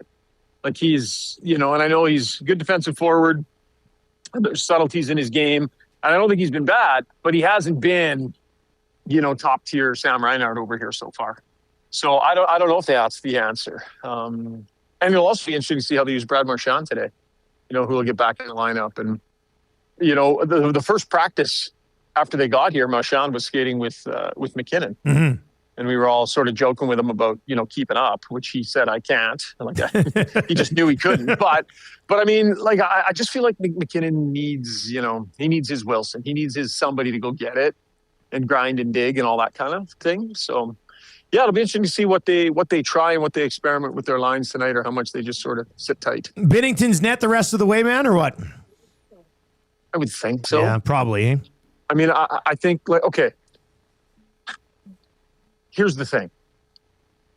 This is where it gets tricky, right? What if Canada scores 8 goals tonight and they win 8-5? You know what I mean? Like, what if he has an off day and they still win? For me, that's the only part where it gets a little bit tricky, where, let's say Czechia, and they've got some good offensive players, man. We know those names in that lineup. What if they get 4 past them? 3 of them are like me. Yeah, I don't know. Then there's a conversation. I don't know if that at least. changes the conversation. Yeah, I think there'd be a conversation. You lose and you're done. You win clean and solid. Of course, it's a no-doubter. But you win 8-4, and 3 of them are stinkers that you hated. I mean, it's nothing has happened yet that should have anybody saying, "Oh, they were right on Binnington." Yep, they had faith in him and they were right. No. We don't have that answer yet. This has not started for real yet. We won't have that answer until, the second period of a semifinal against a team that is legit, can stare this group in the eyes. Yeah. And how will Binnington do then? We don't have our answer on it yet. We think, okay, so far so good. Pitched a shutout the first game, and let her buck, man. Go for it. But his year still has been his year. I mean, that doesn't just disappear. And he might be just fine. There's something about this stage. Maybe he will be just fine. But we don't have the answer yet, if anyone thinks we do. Shoggy, before we let you go, what's the buzz like over there for a USA-Sweden game in a quarterfinal matchup? Yeah, well, I'm excited. Often quarterfinals you get the odd upset here and there, and it's kind of like, but to have 2 powerhouses locking horns in a quarterfinal, awesome. So I think it's going to be really good. I'm excited to watch it. Sweden knows. They've kind of blown it here. They haven't been as good. I think there was some weird coaching early on in the tournament. I think they've kind of straightened themselves out a little bit. They've sort of started leaning on their guys that they should have been leaning on the whole time. And they're rounding into form, I would say. So, I mean, let's see, right? It's really going to be something. I do not believe that this is going to be anything close to a cakewalk for the U.S. tonight. And could you imagine if Sweden were to put a dent in this thing? Could you imagine? And then you get Canada-Sweden in a semifinal, a Swedish team that's heating up, if they beat the States. I know. So, yeah. So good. Yeah, it's going to be so good the next few days, guys. Enjoy, man. Have a blast. All right, Shoggy. Certainly will be. You enjoy it too, buddy, and safe travels home. Great to catch up. There you go. That's Ryan Rishaug. It's the Got Your Back Morning Mandate. Check out the Got Your Back podcast on all podcasting platforms and over on YouTube. Canada is up 7-3. They stole 4 on Italy now. They stole 4 in the 6th. Italy was trying to draw in. How do you steal 4? Kind of racked at the top. Oh, you talk to our Tuesday night team. 4-0, baby. All right, let's get to a couple of text messages. I want to get to this text, and then we're going to get into free advice. So if there's anything you need help with, fire it over. 780-218-9999. That was Ryan Rishaug joining us on, I guess, technically the Firehouse Subs hotline. Sounds like he's bringing us back something nice. Yeah, from Lululemon. All the high-end shops, eh? 15 Firehouse Sub locations across Edmonton, the greater area. Easy to grab a hot and hearty sub. Close to home, it's Firehouse Subs. It's hot. It's hearty. It's made to satisfy. If you've not yet tried Firehouse, you are missing out. It is absolutely delicious. Let's get to this text. Comes in from, I'm assuming, a 95.7 listener on Cruise FM. Good morning, guys. Love your show. Very hilarious. I was wondering if I could put out a hit and run on your listeners. This morning, East Yellowhead around 149th Street, some idiot decided to bypass the stop traffic and drive down the left meridian and smash my side mirror. Anyone with dash cam get this loser? If you have time, please. Also, love Trev. He's a beauty. Lita G. And I think Lita G would be a female listener. Lita, L-I-T-A? Probably. Yeah. Maybe even the wrestler. Alita. Lita. There was a wrestler named favorite diva. Yeah. You, she was your favorite diva ever? Oh, my gosh. Yeah. Even more than Trish Stratus? Yeah, her rivalry Stacey with Keibler? Trish. That was a good one. What about Sable? Tori? Sable. China. Yeah, because... so Lita was your favorite, eh? I remember, she had a thing with Edge once. And then, the one and then set, they brought the bed out. On and then the ring. Hardy came out. Yeah. And he's like, and that was actually like legit. Yeah, that wasn't. oh no, they weren't messing No, around. that wasn't fake. He called him Adam. Yeah, that's how you know it's real. He's his real name. Adam. You can't use your real name at wrestling. It's like us calling you Eric Holt. Eric Holt. Who? That's No, it's YouTube, Edge. Trev. I'm Dustin Nielsen. He's Eric Holt. Yeah, that's not. That's So, not like, that doesn't make any sense. Anyway, if anybody was on the Yellowhead this morning, it's probably sometime between 7 and 7:30 around 149th Street, and you were heading east, and you saw a guy driving across, driving down the Meridian because he was in such a hurry. Unless it's a medical emergency, you're an a-hole. Smashed the mirror off Alita G's vehicle. Who's got that dash cam going? Like, we don't all have dash cams in our vehicles secretly, do we? I'd like to get a dash cam. I don't think my 07 Sebring is equipped. But who knows? Surprise! You do have a dash cam there. It's hard tape, though. I take out the VCA, I put in the... that's not good. Somebody's got a camera. There's always... Everything is... It'll end up on Yag Wave later on this morning. Yeah, or what we do, and Lita is confirming Yes, female. Female, and then she blew us a kiss. Yeah, and a thumb watch up. this, watch Yeah. this. I caught the kiss and I put it on my cheek. Worst case scenario, what we do here is we rig up an AI and we frame somebody. Uh-oh. Right? Have you ever watched the show Capture? You should watch Capture. It's creepy. It was on Amazon. It's like when I first signed up for Amazon, there's a show called Capture, and this guy basically gets framed and they AI him to death. Like it's quite something. I watched Source Code again the other night. Yes. Classic Jake Gyllenhaal. And what's her face from The Departed? Oh, and I love her. I do too. A special spot in my heart for her. She's in The Departed? She's the girlfriend there. No, we're thinking about a different girl then. That's not the same girl who's the girlfriend in The Departed. Source Code? No. Oh, not the girl on the train. Yeah, I the general. Oh, yeah, the general. Yeah, the general is the psychiatrist in The Departed. Yeah. I thought you were talking about the girl on the train. She's fine, too. Who I also love. Yeah. Well, Michelle Monaghan. Yeah, Michelle Monaghan's terrific. I think we just learned Source Code is loaded up. Yeah, Source Code has a great cast. It's also got the guy who was in Westworld. He's the jerk guy who's telling her to shut down the program. Yeah, he's the Westworld guy. Yeah, Michelle Monaghan was in Gone Baby Gone as well. And Patriots Day. And a couple of the Mission Impossibles. Oh, and she was just in the new season of White Lotus. Vera Farmiga. That's the other one. Yeah. Who's the girlfriend in The Departed. And she's wicked hot. Oh, she's wicked hot in The Departed. Yeah. Chris, the Man United fan, texts in and says, "Hey, Dusty, watching the Capture Season 2, Episode 4 right now, where they were following the Chinese national to the airport, but him in his car and everybody else just disappeared. Really weird, but great show." Spoiler alert. Yeah, it is a great show. It's a terrific show. I think you'd really like it. All right, let's get into free advice. What do you need advice with today? 780-218-9999. 780-218-9999. If you are looking for free advice. Free advice is brought to you by Damon Bunting. Buying or selling, Bunting is your guy. If you like to do business with extremely nice people, Damon Bunting is the answer for you. He and his team at the agency would love to help you find the right home or move from your current home. Check him out, DamonBunting.com, or on Instagram, Damon Bunting Real Estate. He's been one of the top producing realtors in the city for almost 2 decades. It's pretty impressive. I need a little bit of advice.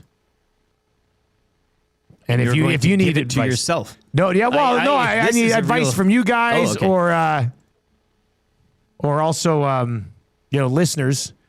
I'm trying to figure out everything that we need to bring with us to Mexico. And so I loaded up on SPF 30 sunscreen. And my wife is like, "You're an idiot." Is that the good flavor? You need 50 to 60. 50 to 60? 50 to 60. How close are we to the equator down there? I mean, closer than here. I've never been I can this confirm south. that. You've never been this far south. I've never been this far south. Yeah, Farther south, you've been to Vegas. Yeah. You were with me then. Yes, that and would now we're that going would have even been, further south. Yeah. Oh, that would that's have been exciting. That would have been it. I'm excited to experience this journey with you, my man. Dustin Nielson and Eric Holt down in Mexico. But what's the level of SPF I should be bringing to Mexico? I could swim to Cuba. Nah, I think it's probably a pretty far swim. Not on the screen. Yeah, but what is it, a couple centimeters on there? Adjust for, yeah. SPF, I don't know. All I know is I'm not bringing sunscreen. Well, you got to bring some sunscreen, man. Well, I'm going to just... You can't just burn the first day. No. You'll be peeling by Wednesday. I'll get a spray and a spritz and a little dab here and there. You're going to mooch sunscreen off people? Well, look, it's a week. I'm not going to use the same person. I'm going to have like a sunscreen And there's mule. 45 people coming with us. I should be able to get some sunscreen. To be honest, if you do the math on it, you could hit like 4 or 5 different people every day. 6 different people every day you could hit for sunscreen. And it doesn't, I'm not taking lead. If we all just come together. Yeah. It's like paying for the seat. It's like a dime a day, right? Or something like that. I bought 5 little travel bottles because I'm still not thinking about I'm still thinking about not checking a bag. So I bought all these little travel sunscreens. But my wife's like, it's 30. It's not going to work for you. I said, well, come on. You'll still do something. What do I need? 50 to 60? No way. You want to get a bit of a tan. I also brought 1 spray bottle so I can do my back if you're not around. But if you're around, I hate to break it to you, buddy, but you're going to have to do my back. That's fine. Yeah. As long as I can see. This is the relationship that we're, You know what? I'll give you some SPF or some sunscreen if you do my back. Wine-loving Watson, Paris Jewelers inbox, SPF 30 is fine. You just might need to apply more often the first couple of days. 50 and you won't ever even tan. So you want to get it. You want to get a little bronze. I also think I can trust somebody named Wine-loving Watson on a Mexico advice segment. I think so. But you want to get a bit of a tan. No tanning oil? You're not bringing any tanning oil, are you? No, I don't want a tan. I mean, I'll take a little tan. Dr. John says, once you get above, seeing this guy's a doctor. Once you get above SPF 30, it doesn't make much of a difference. We're talking about fraction of percentage points of UVA and UVB rays being blocked as you go up. See, so I think my SPF 30 is probably right. Mike in Toronto, longtime listener, love the show, first-time texter. Hey, Dusty, don't bring SPF 50 or 60. It just gets caked on and makes a hot mess. He says use 30, reapply every hour if you're in the sun. Every hour? Also, he says bring an insulated mug for drinks, cups, blah, blah, blah. I'm going to do that. That's on my list. Yeah. That's on my list of things to do. I told Eric earlier on the show, I did order last night when I was falling asleep an inflatable watermelon tube that I can float on the lazy river with. So that's going to be good. Singing watermelon crawl. I almost bought one that looked like a donut. Hopefully somebody has a floaty speaker, a speaker that floats. So as you're floating down the river, you can also have sweet tunes. Grumpy Cat, and this is what I'm worried about. There are limits on volume of liquids. Careful they don't throw your sunscreen out at security. See, I don't know anything about this stuff. Grumpy Cat, I don't want to humble brag here too much, but I'm Nexus. I don't even have to take stuff out of my bag. It doesn't matter. They just let it go right through. Yeah. Mind you. So you're the mule. I'm the sunscreen mule. Shout out, who's that? Toronto from Mike? Mike from Toronto? Yeah, Thanks for texting Mike in Toronto. Man. Long-time listener, first-time text. So, who did I have? Somebody, somebody emailed us. Not emailed us, but did the submission on the website. And said they listen in New York every day. New York. And they're coming up. And they said they were like, is there going to be a watch party? But they're for home games. So I'm going to give them the station address. They can pop by, some New Yorkers. The state of New York or like New York, New York? I don't know. It's all the same to me. Yeah. Mike says, I always thought SPF 30 was enough when we went. The key is reapplication frequently enough. So 30 is lots as long as you reapply regularly. I'll tell you right now, I'm not reapplying sunscreen every hour. That's just not happening. Will I do it like once every 3 or 4 hours? Possibly, if I remember. Wine Living Watson says, you can trust me. I go everywhere. He's been around. Yeah, that's the thing. It does make sense. Fat Efron says, get some clips that will hold your towel to the chair. It's a game changer. Especially when you're drunk and you're trying to lay on your chair and the towel keeps sliding. We're not bringing clips. What are we talking, like the food clips that you put on a chip bag? I don't know if I want to be hauling clips down. See, Framer Johnny says, why not just buy it there? The sunscreen? Sure. Do you know how many pesos that's going to cost? Is that a lot of pesos? I don't know. Here's things that I have to bring or to do before we leave on Sunday. Get a tube. I've done that one. So that's good. That's done. I checked that off. Sunscreen. I've got that. Check that off. Drinking mug. I got to pick the right drinking mug. I have to find my passport. I think Tammy knows where it is. And then I have to get pesos and I have to get my hair cut.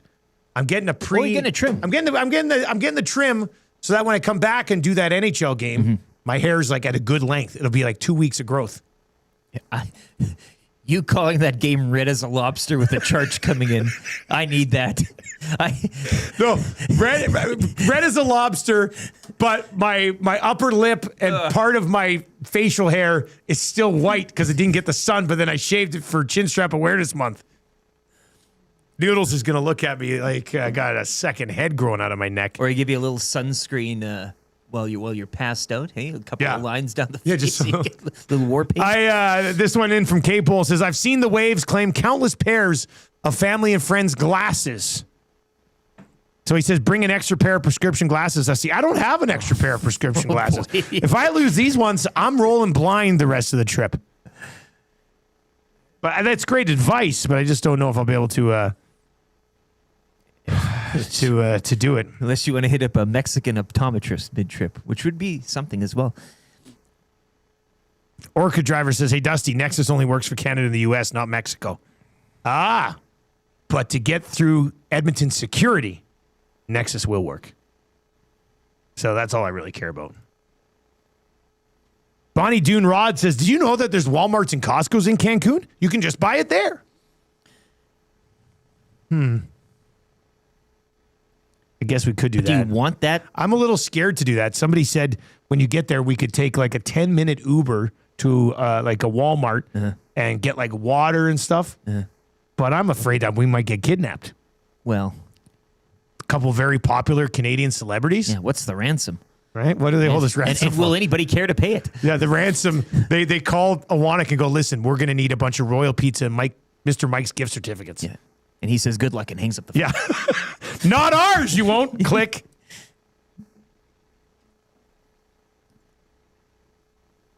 All right, so thank you very much. I'm more confused now than ever before. T-Mac says, I leave for Mexico on Wednesday. Your list has helped me. I mean, my list, it's the basic list. It's money and a passport.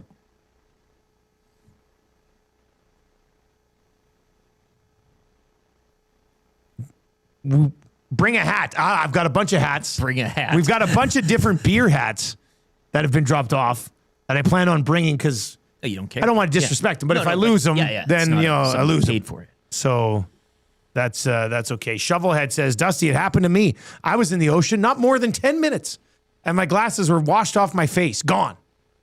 I'm not going to wear my glasses in the ocean, you guys. I mean, how far are you going out? K-Pole's, his mind's blown right now. Who rolls with one pair of glasses at all times? That's insanity. I've had this same pair of glasses for like 5 years.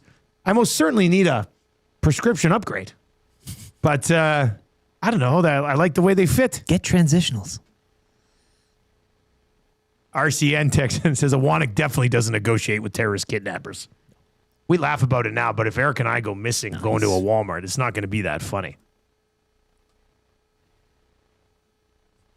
Stony Craig says, hey, Dusty, forget the pesos. Just take American $1 bills. Pesos are hard to get this quickly. What do you mean pesos are hard to get? Like right now, I can't go to an exchange and get pesos? Come on, please. I'll go to one of those places at the mall. That's not a thing. They got tons of pesos. I think. I hope. Guess I'll find out when I rush in there late Saturday before they close. Dex says, Dusty, you don't want a shark to choke on your glasses for sure. Oh, God. I'm still undetermined if I'm going to step in the ocean. Oh, yeah? I'll probably hit the beach. Scared of those jellies, are you? No, it's the sharks. It's a shark. It's Well, the you sharks. step in. You. I kind of want a jellyfish to Same bite shark. me so you can pee on my leg. I'll be holding one in the entire trip, just in case. Eric hasn't pissed for 3 days. And what's Dusty doing? Oh, he's floating all over the ocean trying to get bit by a jellyfish. All right, 780-218-9999. I will say when we went to Cuba, I was big ocean guy. I did go in the ocean quite a bit when we went to Cuba. Mm-hmm. I guess I just felt that there wasn't many sharks there. But we'll see how it goes.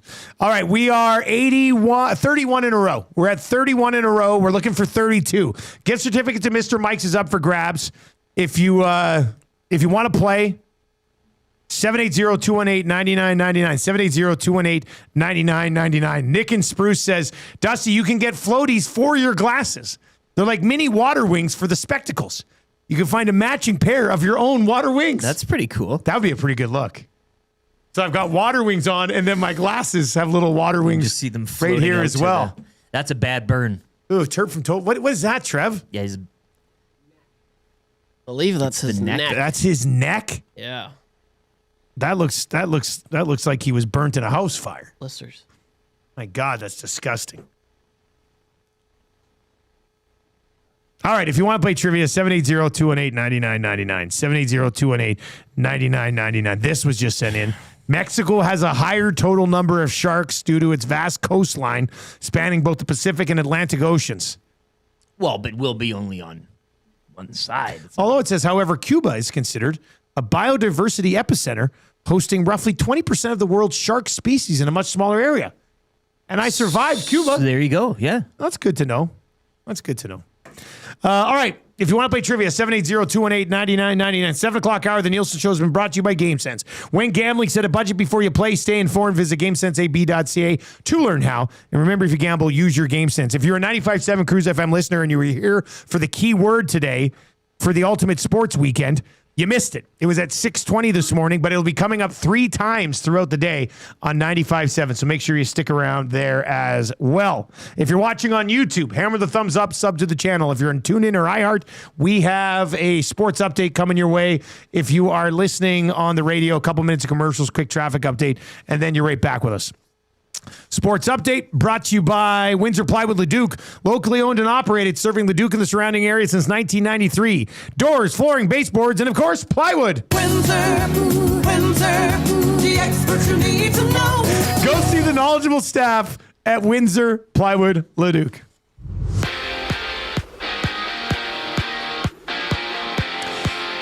Canada v. Czechia in men's hockey quarterfinal action later this morning at 8:40. Brad Marchand draws back into the lineup while Sam Bennett and Josh Morrissey will sit. One quarterfinal match in the books earlier today. It was Slovakia over Germany 6-2. Later on this morning at 10:10, Finland battles Switzerland. And at 1:10, it'll be the USA up against Sweden. Canada's women go for gold tomorrow against the USA. Puck drop 11:10. Earlier today, freestyle skier Marion Thénault just missing qualifying for the super final in the women's aerials, while Mark McMorris won't be on the podium in the men's snowboard slopestyle. The 3-time Olympic bronze medalist fell in his third and final run, putting him out of medal contention. Brad Jacobs' Canada rank improving to 7-1 as they just beat Italy 8-3. Rachel Homan will take on Italy later this morning at 11:05. Her rank sitting at 4-3, still battling to lock down a playoff spot. William D'Angelo, men's short track speed skating 500 meter, that goes at 12:15 today. And Canadian women's short track team 3,000 meter relay final 12:51. Canada's medal count remaining at 12 with 3 gold, 4 silver, and 5 bronze. Sports Update brought to you by Windsor Plywood Leduc. Locally owned and operated, serving Leduc and the surrounding area since 1993. Doors, flooring, baseboards, and of course, plywood. Go see the knowledgeable staff at Windsor Plywood Leduc.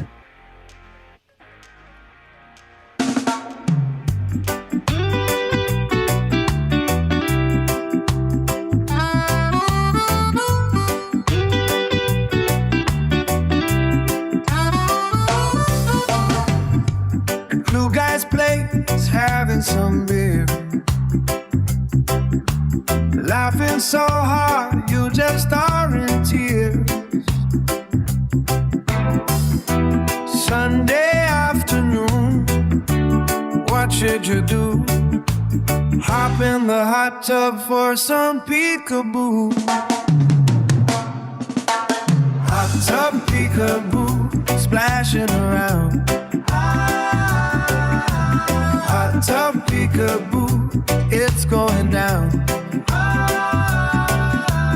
Hot tub peekaboo, where are you now? Hot tub peekaboo, better not drown. Family's coming home, just 10 minutes to play. Wings, beers, and a hot tub, Trev's favorite Hot day. tub peekaboo. Oh. Hey, hey. Hot tub peekaboo. At Glue Guy's place, having some beers. Hey, hey. Hot tub peekaboo. Laughing so hard, you just are in tears. Hey, hey. Hot tub peekaboo. Sunday afternoon, what should you do? Hop in the hot tub for some peekaboo. Hot tub peekaboo. Splashing around. Hot tub peekaboo. It's going down. Hot tub peekaboo. Where are you now? Hot tub peekaboo. Better not drown. Hey. Family's coming home, just 10 minutes to play. Wings, beers, and a hot tub. Trev's favorite day. 807. Hot tub peekaboo. Tub peekaboo, splashing around. Those of you on 95.7 got the crunk version. Online, on TuneIn, on iHeart, on YouTube, you got both versions. You got the reggae version into the crunk version with an all-time remix that you only find here on Edmonton Sports Talk. And the day continues all day long here on Edmonton Sports Talk. I should say the fun continues all day long. We got the hangout from 9 to 11 today. We'll have the lock shop and the oil stream from 11 until 1. I'll actually be set up with Tommy Gazzola at the Westmount Boston Pizza. If you want to swing on by, we'll basically kind of be doing like post-game for Canada and Czechia. And then we've got EST Afternoons with Hernan Salas and Joaquin Gage. Very fun show. And then the Reed Wilkins Show, smash hit from 3 to 6 every day, all day long. Tune in, iHeart, and over on YouTube as well. You can listen on the audio player at EdmontonSportsTalk.com. And all of it is presented to you by the team over at Play Alberta. Nielson Show brought to you by Weiss Johnson. Weiss Johnson, whoa. Reed Wilkins, whoa. Reed Wilkins, looks like he's going to survive another draft, as is Eric, as am I. Looks like Benny's going to go back-to-back with the Dubs. We all podium. The Winter Olympic draft. Yeah, a tie on the podium somewhere, I guess, maybe, to get all four of us up there.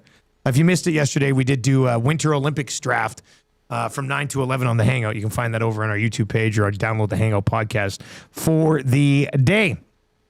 Nielson Show brought to you by Weiss Johnson. Get yourself a new Train furnace right now.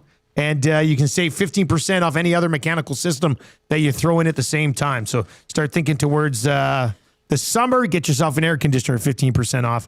No interest for 24 months.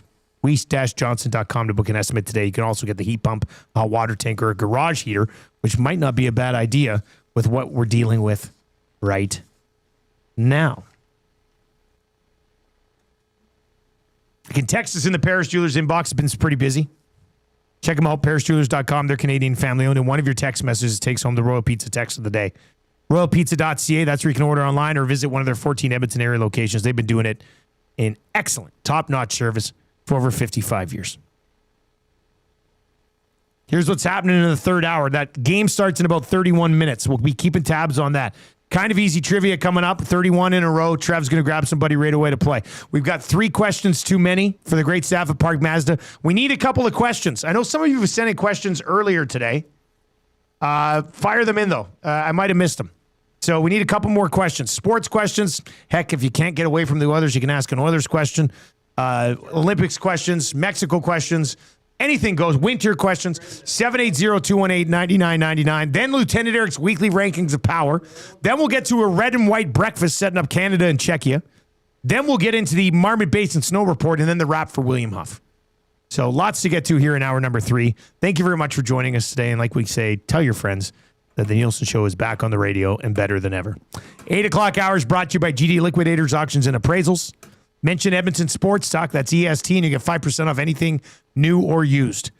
Also, don't miss their monthly online auctions. Check them out all the time. www.gdliquidators.com. Canadian owned and operated. Make them your first call. 780-447-2787 or visit them at 14510 124th Ave. I swear you pop in there and you'll find something that you didn't even know you needed.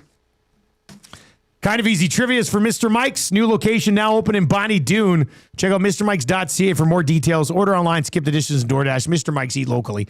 Enjoy casually. Trev, who's playing today, man? Playing today, we've got Terp from Toefield. Terp from Toefield. See the guy with the nasty sunburn? Yes. Ouch. By the way, Mike the Michigan fan texted in and said, my wife and I saw 2 sharks every night around dusk swimming in front of our hotel beach every day. Da-dun. I just can't do it, man. I'm just going to be yelling the whole time. We need a bigger boat. All right, let's go to Terp. Terp, how'd that sunburn heal, man? Well, it's good now, but it was not great when it happened. So you just didn't go any sunscreen or what? It was our very last day in Jamaica. We were just at the swim-up bar in the shade, figured I was good, and I was not. Oh, man. But that being said, swim-up bars are incredible, aren't they? That's the go-to. It's all worth it. I'm going to be Norm at Cheers at the swim-up bar in Mexico.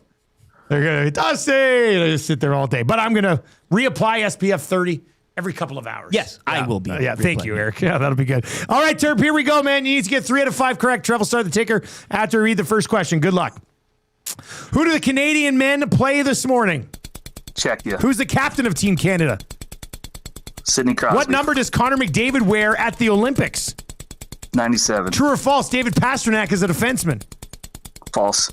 How many Oilers played for Team Germany? 2. What a sports nut, huh? No! My God. Damn it, Shake, stop it! They are going to remember that AM radio is a viable and modern source for news and entertainment. Totally. People don't listen to AM like they used to. Seems like it's more about FM and color TV. That's stupid. It sure is, Kevin. I'm stoked. You stoked? I'm stoked. Just I'm so stoked. You cannot come to my house. No, not today. You cannot come to my house. No, not today.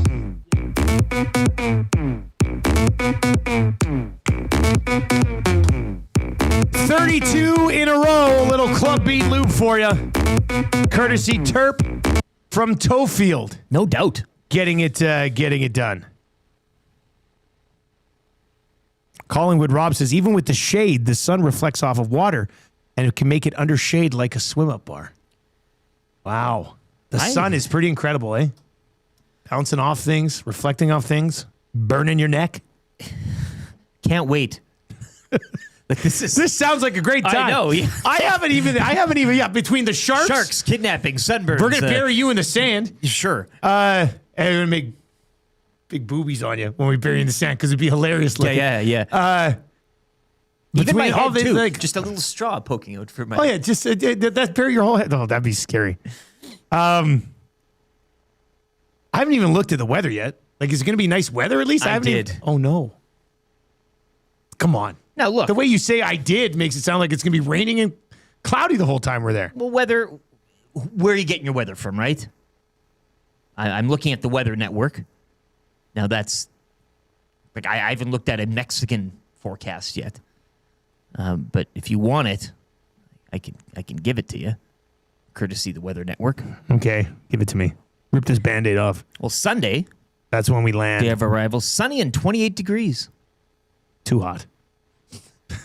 Well, see, this might not be the worst thing for you, then. Give me a bunch of 22s, buddy. What do we got here? Monday, 40% chance of showers and 23.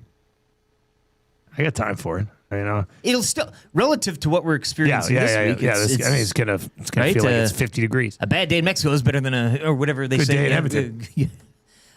So that's Monday 23, Tuesday 22, Wednesday 24, Thursday 25, Friday 28. So heat's.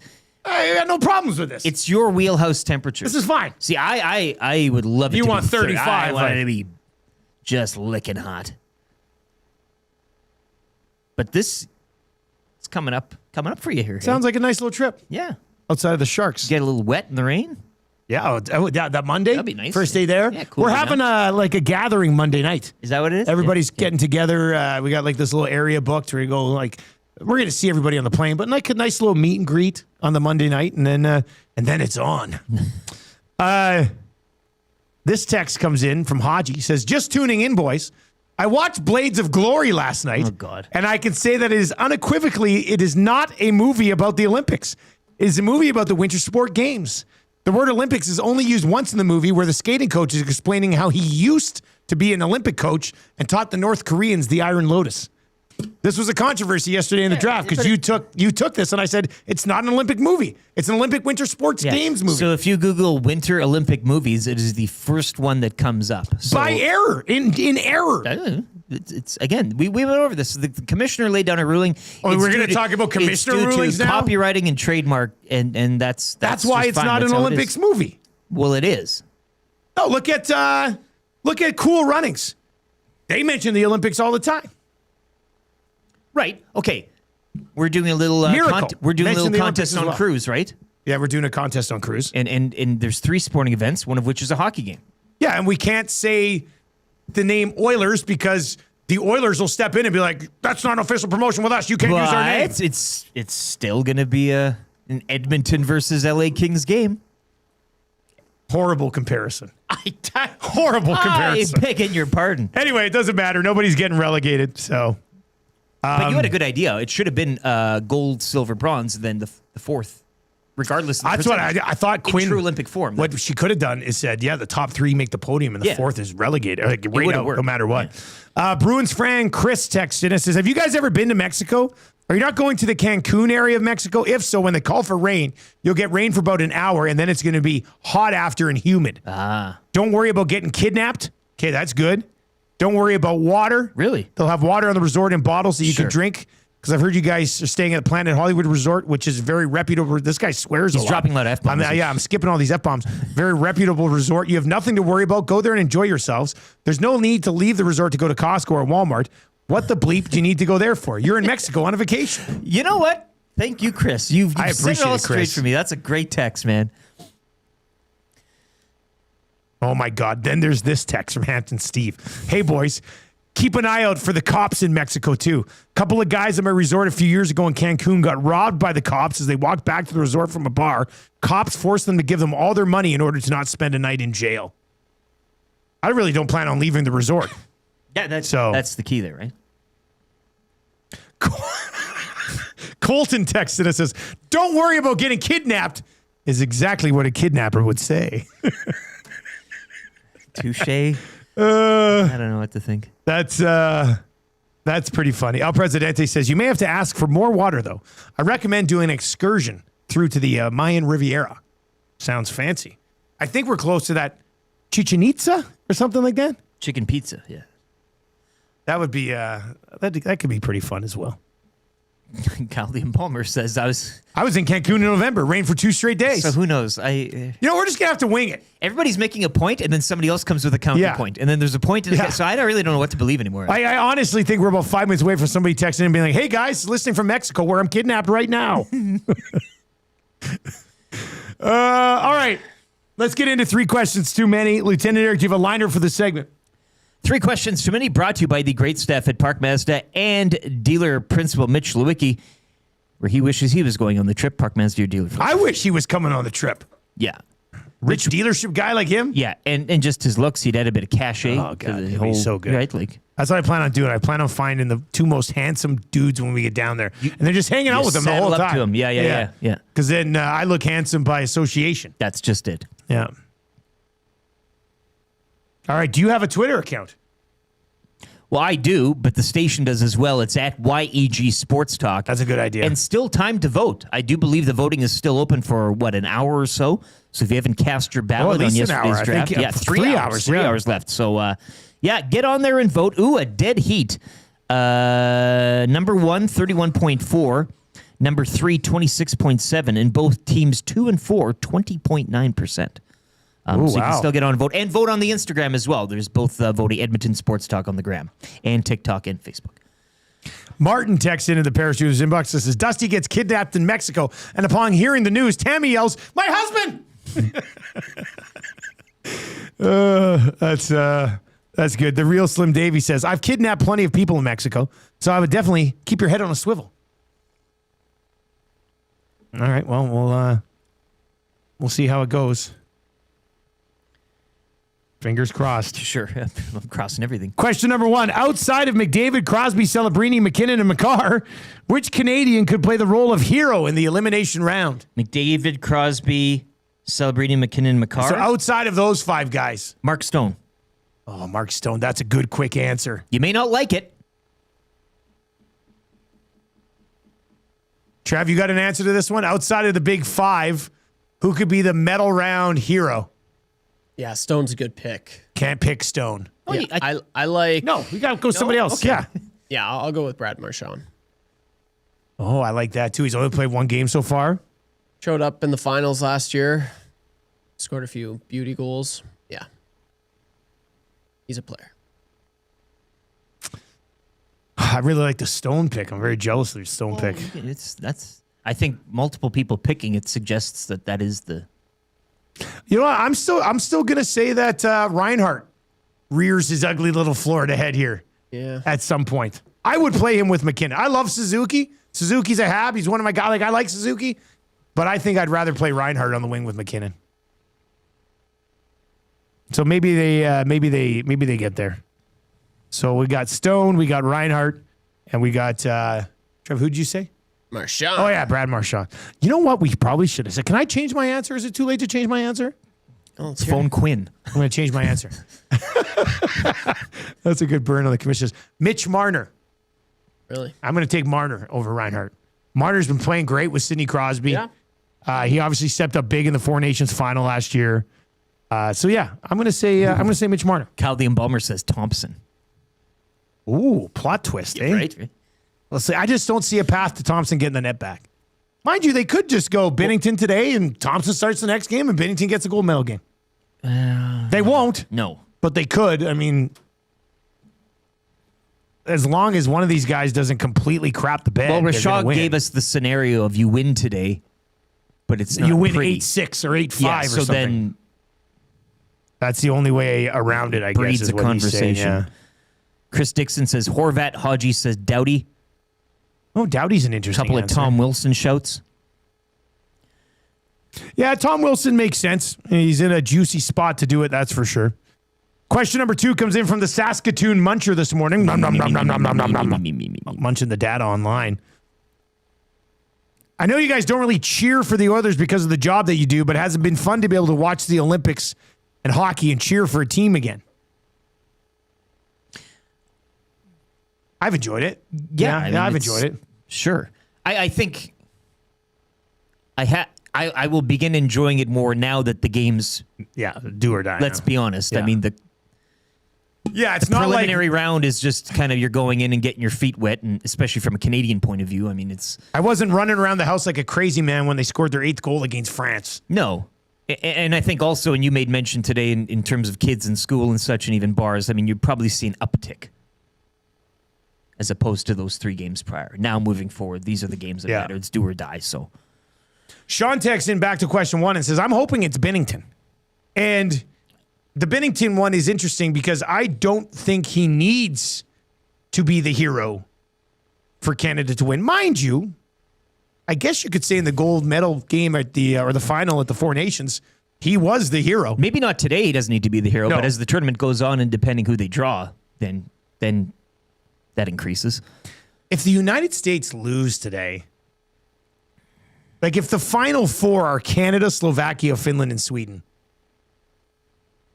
has the buzz washed off the Olympics a little bit? From a hockey perspective? From a general perspective, I'd say yes. Yeah. Certainly not from a Canadian point of view. Like there's no Russia and there's no U.S. Yeah, who are yeah. like You're taking one of the Canada's major biggest rivals. You're taking one of the major players out of the tournament Yeah. now, and no offense to the 3 remaining there, but yeah, that's totally it. And again, everybody's been prognosticating a U.S.-Canada final, so it takes off a bit. Certainly not here, but Question number 3. Guys, I hear there's a movie theater at your resort. Will you go watch a movie? No. I will for sure. You're mentioning you need a little nap time. Yeah. And we already know where you like to nap. Yeah. I don't know what the movie lineup is like. I wonder if I can find what movies are being played at. Is that crazy to go to a Mexico resort and go watch a movie? No, it's not crazy. Let's see. What movies are there at Planet Hollywood Cancun? There's got to be a list. This whole AI mode. Oh, the Cinépolis. Is that what they call them? Cinépolis? The Grand Plaza? Cancun Mall. The resort provides daily screenings, including themed options like 80s and 90s classics during retro nights or in the adult scene, and movies are accompanied by snacks. That's a pretty good idea even for the adult movie. Okay, so let's say this, Rick. I say to you one day, we've had a couple of days of party, and I'm like, hey, Jurassic Park's playing at the movie theater. Do you want to come watch it with me? Would you come to the? I've never seen it in Spanish before. Would that be what it is? I hope it's probably in English. No, it's got to be all in Spanish for me. I'd go see it in that case. Pat in the county says, I guarantee they have The Fugitives one. That's a great one for a nap. That's a good idea. Nash in Whitecourt says, who will be doing karaoke in Mexico? Well, there's probably a karaoke area. I might dabble in a little bit. I would assume, yeah. If they have any David Allen Coe, I'm game. All right, 780-218-9999. I think I would go see Jurassic Park. I'd probably watch Interstellar if they had it on. Like it's not going to be a huge screen, but that would be fun. The Town, I'd probably go watch The Town if they had it. What? Arlington Road. I can't believe it. They're showing Arlington Road. I'm going to ask at the desk when we check in, excuse me, will there be any screenings of Arlington Road in the theater while we're here? But she says, that'd be you're amazing. very disappointed. Yeah. Haji says, how about Man on Fire, about a kidnapping in Mexico? It's a great film. It's a great movie, actually, yeah. That would be, that'd be a good one. All right, you want to do Lieutenant Eric's weekly rankings of power? Yeah, buddy? sure, let's do it. All right, let's do it. Then we got a red and white breakfast coming up. We got your Marmot Basin snow report as well. But it's Wednesday, which means it's another day of Lieutenant Eric's weekly rankings of power. And what do you got, buddy? Well, he's looking at Trev. He's looking at Trev. As always, our content machine over here. Yesterday, we found out during confessions that, and although he puts on a brave face, and as I said, there's always a shot of vodka for you at Ricky's Kitchen. Oh, I know where you're going. From the freezer. But we're going to go over it. No, we're going to work this out, and we're going to come to an answer. We're going to come to a conclusion. We're going to solve this issue. The top 10 shots for Trevor to shoot moving forward. Because he said yesterday that he will take a shot, but finds himself making a funny face afterwards. Is that correct? Every time. Yeah. What you need to do is do a shot where everybody makes the funny face. Then you just look like you're part of the group. You guys can just do it and not make a face, hey? No, sometimes I'll make a little face. But are you ever close to yakking? Well, I mean, if I've had 15 of them, yeah. But one, you're fine. Yeah. See, but when you I'm shoot on, it, you man. breathe out the vapors. Like there's ways to kind of, or you yell really loud to kind of, when you. I did OD on Sambuca on a golf trip about 10 years ago. So that's one where It's not on the list. I try to avoid it. You're clear. For sure. All right, number 10. Water. Oh, yes. There's a way that if you are you find yourself in a situation, people are shooting clear liquors, you can easily make a substitution. Okay. And then you just take them down and you this guy's a machine. Yeah. And then you say, I did 20 shots. One time with my buddy J-Rod in Lethbridge, it was one of the first times he partied with us. I mean, it was me, the Wuss, and J-Rod, and we're in the Wuss's basement suite. And we had a bottle of tequila.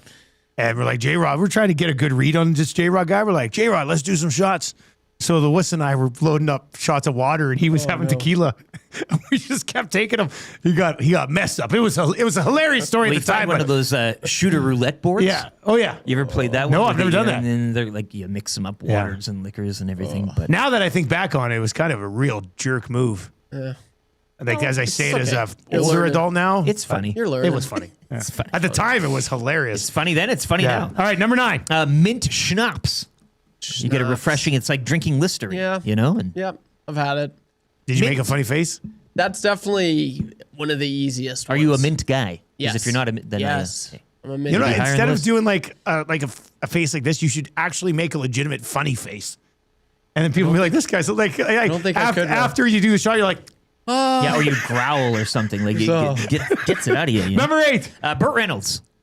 If you can't shoot a Burt Reynolds without Should be higher on funny the list. face, like, Yeah. Not even those, eh? No, I've that's as smooth as they come. Yeah. Had plenty. Made plenty. Put up like a couple $100 on a tab at Original Joe's one night with my buddy Gwyn. I like how you Just for every one of these. One time, I do a story for everything. Remember, Gwyn and I, we were at the Original Joe's on the West End there, like just north of the Hamptons, like where I live. Yeah. And we walked from our old apartment, and we just, I don't know if we just like only did Burt Reynolds shots. And then we're like, Gwyn's like, should we get a cab? I said, I don't live far from here. And then we walked, and it was cold, and I was like, oh, I forgot how far I live from here, and it was totally backfired. Damn you, Burt. Done it again, Burt Reynolds. All right, number 7. Pickle brine. And this is coming off the pickleback shot of having a whiskey and then a straight shot of pickle brine. Don't knock it till you try it. It's good for you. But you're not a pickle guy? No, I like pickles. You be a pickle. You don't like brine? I will say it nice and definitely gets rid of the gross flavor very quick. It's kind of dangerous because you feel invincible. Yeah. When you're like, oh, I can just cover it with the brine, and then you... Yeah. And just the idea of drinking brine, that's weird. It's good, man. Yeah. It's so good. I like them in my Caesars. It's good on the gut. Yeah. Number 6. Goldschlager. Oh, yep. It's a nice cinnamony taste, and you got those gold flakes in it, so you feel like $1,000,000. Jay Milne and I do it at the Christmas party at the bowling alley there. They have a bottle. I think we're the only ones that use it. Yeah, it's Once a year, they you get test back it to off. next year, there's still 3/4 of it left. That's exactly it, yeah. All right, number 5. Birdie Booze. Birdie Booze. You're not making a face. I have a meeting March 2nd with a new distillery to fire up Birdie Booze again. Oh, not bad. Yeah. Let's go. It's actually because the launch at downtown. Remember a couple years back there? I was in there. I was doing You CFL weren't, somewhere. Yeah. Doug Yearwood showed Doug up. Yearwood. We Yeah, had a Practicum good- Doug. We had a great talk, yeah. Yeah. Oh, yeah. And then didn't you jump over the wall and run away? I did. Yeah. Yeah, I'm thinking about, so we get back from Mexico March 1st. We're off March 2nd, but this guy was just like, can you meet March 2nd? So the morning, like 12 hours after not even, 10 hours after we get back from Mexico, I'm going to meet about firing up Birdie Booze again. So, man on a mission. That's number 4. Cream liqueur. I know that you are a fan of this on the rocks, but you can. So you can shoot that, hey, without a funny face? Yeah. There we go. We found one. All right, number 3. Tequila. Not just, but again, you've got the accompaniment of the salt. I need the lime like and the lime. immediately. Yeah, but immediately after. But you do that, and it's you're laughing. Yeah, those aren't bad. I will say. Have you snorted the salt and squeezed the lime in your eye and done that old thing? No, I did that once. That's not a thing. I think I was with Saker. It burns. Yeah, of course, yeah. It's his idea. He's like, oh, let's do a shot my way. That was the first time I saw it. I was like, what? All right, number 2. Hot 100. First hard liquor that I drank in Mitch Dolan's basement. His dad's old bottle of Hot 100. It's cinnamon hearts. So like Fireball? It's like Fireball, but a little more sweeter, I guess. I haven't had it since, but it's good. It's like drinking cinnamon hearts. Okay, what's number 1 then? The number 1, and it comes from the text that you received the other, China Whites. China Whites. From Strudwick. Yeah. His shot of choice, I guess. That was his big drink. Everybody can do a China White. Yeah, that's not bad. Sourpuss, not making the list. No, I hate that stuff. And then Bruce Burns texts in and says, Trev, why don't you just try becoming a man? All right. We got Greg Wyshynski coming up. Greg Wyshynski's he's in the here too. chat. He's looking for the link. Sorry, Yeah. Greg. We're going to get to you right away. Greg Wyshynski, 6103, the nasty chat. Okay, we got Wyshynski coming up. Then we got your red and white breakfast game's going to be underway here right away as well. Let's get to a sports update with Lieutenant Eric. Here it is. All right, Canada, Czechia getting underway in about less than 10 minutes here. Brad Marchand drawing back into the lineup for Canada. Sam Bennett and Josh Morrissey will sit. One quarterfinal in the books from earlier, Slovakia defeating Germany 6-2. Later today, Finland, Switzerland at 10-10. And at 1:10, the USA taking on Sweden. Canada's women's team goes for gold tomorrow against the USA. Puck drop 11-10. Mark McMorris won't be on the podium of the men's snowboard slopestyle. He fell in his third and final run earlier today, putting him out of medal contention, while freestyle skier Marion Thaneau just missed qualifying for the super final in the women's aerials. Over to curling, Brad Jacobs' rink victorious. They defeat Italy 8-3 to improve to 7-1. Rachel Homan's rink will face Italy at 11:05 today as they bring a 4-3 record into that game. William D'Angelo, he'll be on the rink later today at 12:15. Men's short track speed skating 500 meter. And Canadian women's short track team 3,000 meter relay final goes at 12:51. Canada's medal count sitting at 12, 3 gold, 4 silver, and 5 bronze. ESPN's Greg Wyshynski joins the show next as Hour 3 continues here on Edmonton Sports Talk.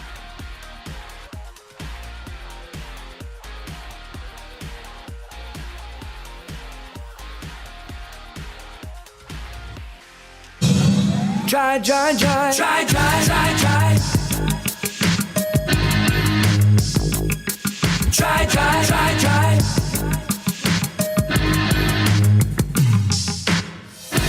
Leon scored a goal tonight. Watching him play is quite a sight. You know this song is tight. Oilers fans, come on. You loved him endlessly since he was drafted number 3. He's a center with a size that was born in Cologne. Try to stop him, you can't do much more. That ain't no lie. You just wanna see him shoot and score. It was try, try, try. Try, try. Gonna make a fool out of you. Probably score a goal and assist on 2. You can't stop him, and that ain't no lie, 'cause it's try, try, try. Try, try. Don't even try to play him rough. Leon is a German, so you know he's tough. His hands are crazy and Aikens loves his eyes. Yeah, it's try, try, try. Try, try. Gonna make a fool out of you. Probably score a goal and assist on 2. You can't stop him, and that 8:37. No lie, it is the Nielson show on a Wednesday morning. Leon Draisaitl and Szymanski in Germany eliminated by Slovakia earlier this morning. Canada and Czechia getting underway shortly. That'll be followed by Finland and Switzerland, and then the United States and Sweden still to come as well. We're coming at you from the Popeyes Louisiana Kitchen Studio this morning. 3-piece bone-in chicken right now, $8 at all Popeyes locations in Edmonton area. All right, Greg Wyshynski joins us on the Firehouse Subs hotline with his American squad taking on Sweden later on today. Canada gets Czechia, but anybody going to stop Slovakia, Greg? I can't believe I had to go to the chat to ask you for the link. I like I'm Horkoff fan 69 going to the chat asking you guys for requests. It's happening over there. Trev, did you not send him the link this morning? No, I didn't get the link. I had to go to the chat. I had it all ready. I just forgot to press send. Oh, that's what he says. Yeah. The classic, it was ready, but I didn't hit send. The chat is reserved for people talking about what they're going to drink over the next 2 hours and making fun of my hair. And you're popping in going, give me the link. To make requests of the show. Listen, it's absolute horse donkey that the Americans have to play Sweden in the quarterfinals. They're the 3rd best team in the tournament. Dumb goal differential and made them the 7th seed. And now we have an exponentially harder path than the Canadians do to the gold medal game. First with Sweden, who could easily, on a good day, they could beat anybody, Sweden. Second best defense core in the tournament behind the Americans. If Jacob Markstrom could put together 3 good games in a row, which as a Devils fan, I highly doubt. There's no chance of that happening. Then the Americans could be in trouble. But this Slovakia team, man, I thought Germany was going to knock them out today. I thought it'd be the Finns for the Americans in the semifinals. But, this Slovakia team's interesting for a couple reasons. One, they have around a dozen players back from the team that won bronze in Beijing. So, this is a group that is pretty well used to each other and has good chemistry and such. And then, Samuel Halave is played great. Yeah. He's played really, really well in goal for them. And you're going to need that to beat either of the big boys in this tournament. And Slovakia's got a little bit of that Cinderella thing going on right now, which I don't like either of these matchups. I just want to get to Canada so we can beat Canada. Well, and another late game for the Americans as well. Hey, that's a point of. It's it's such in my power rankings of nonsense controversies of the tournament, it does rank below the boards are too dark. Like that's the dumbest controversy, but like all of our games being late and the Tkachuks don't get tucked into bed until 2 a.m. or whatever it's just dumb. Like, come on, what are we doing? Brady Tkachuk was getting ripped hard on the show yesterday after Matt chirps Leon, and you see Brady in the background just trying to get a piece of it.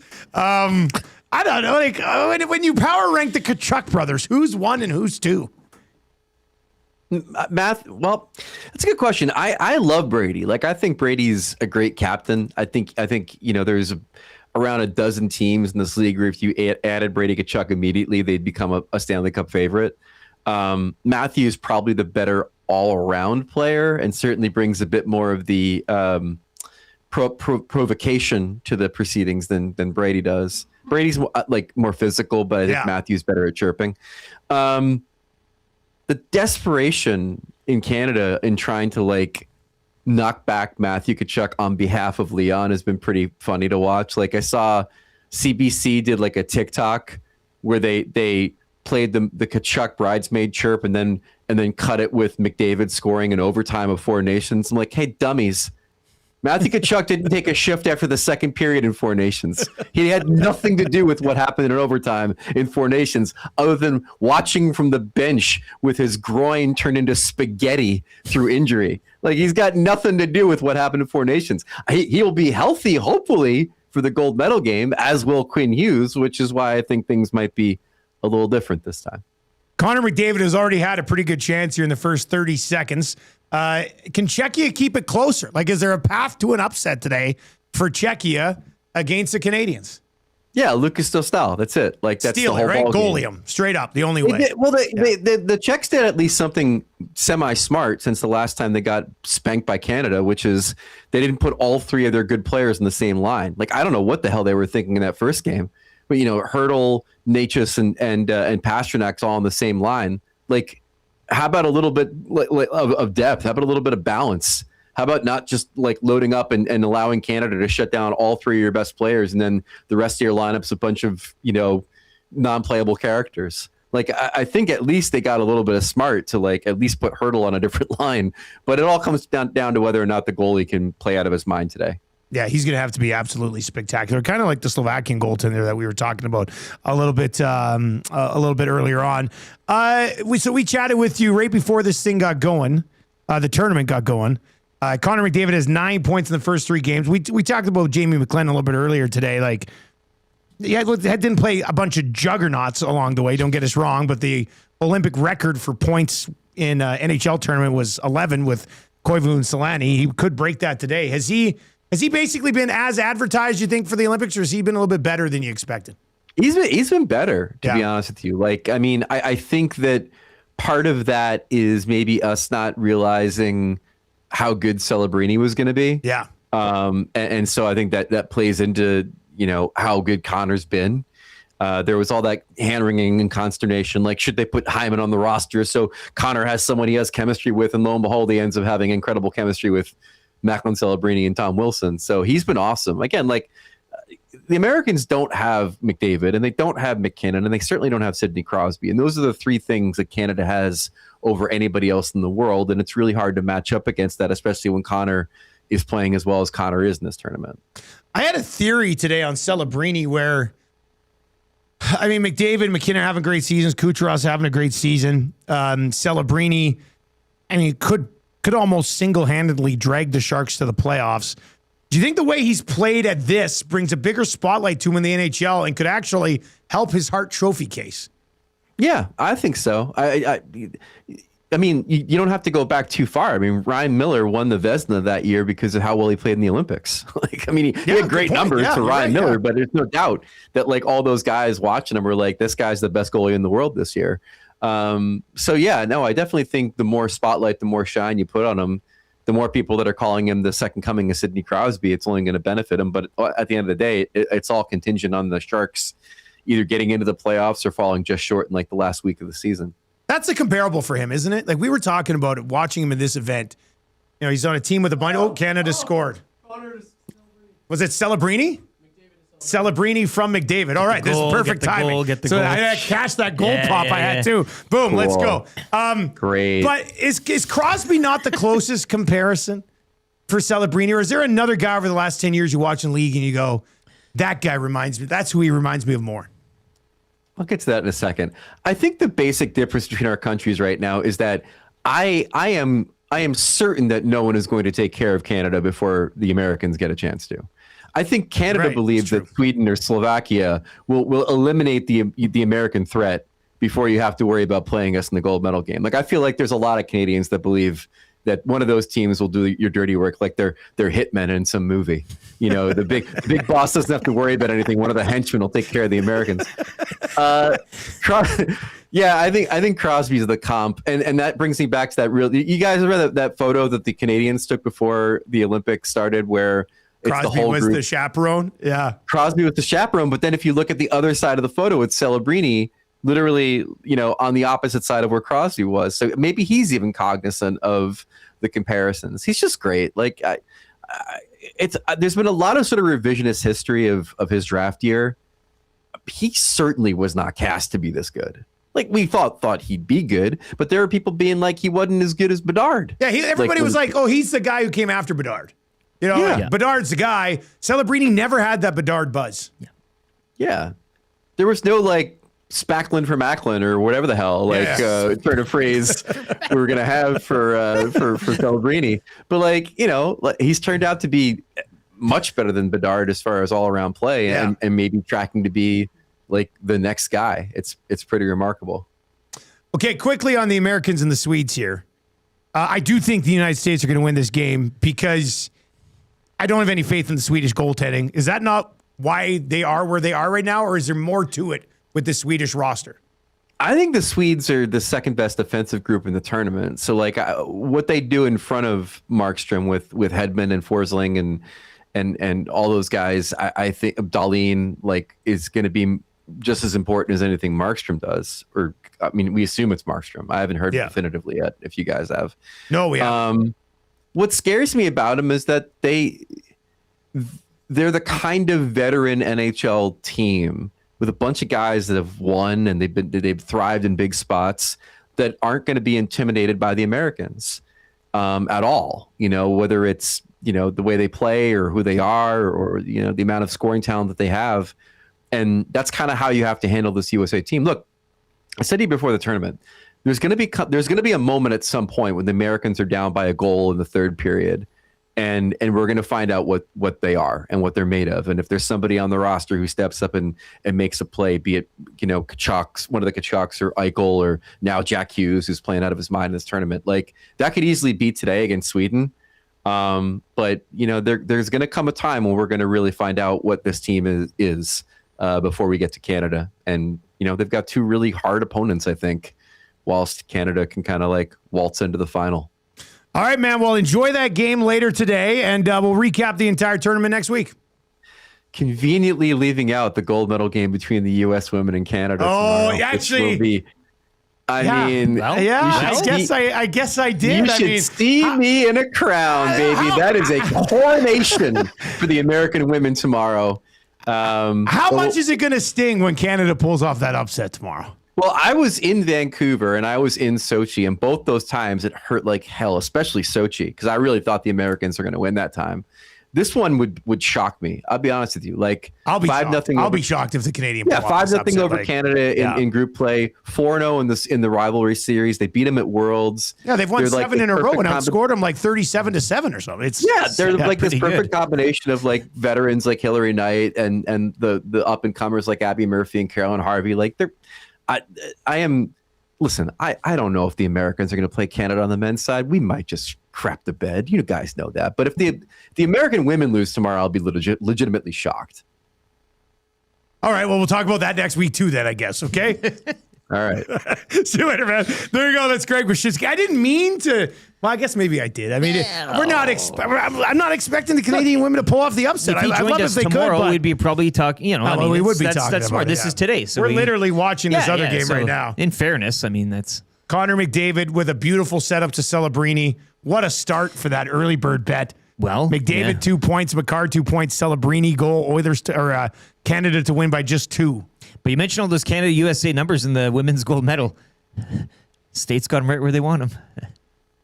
Look, are we talking the women's game? Yeah. If the U.S. women choke, I mean that'll be the biggest choke in U.S. women's hockey history. But it's so lopsided that this is how choke jobs happen. You can't choke unless it's right. This is where great upsets begin. Yeah. And it's so weighted in the other direction that, hey, a one-off goal, like. Interesting. Very interesting. Let's dive into your snow report from Marmot Basin.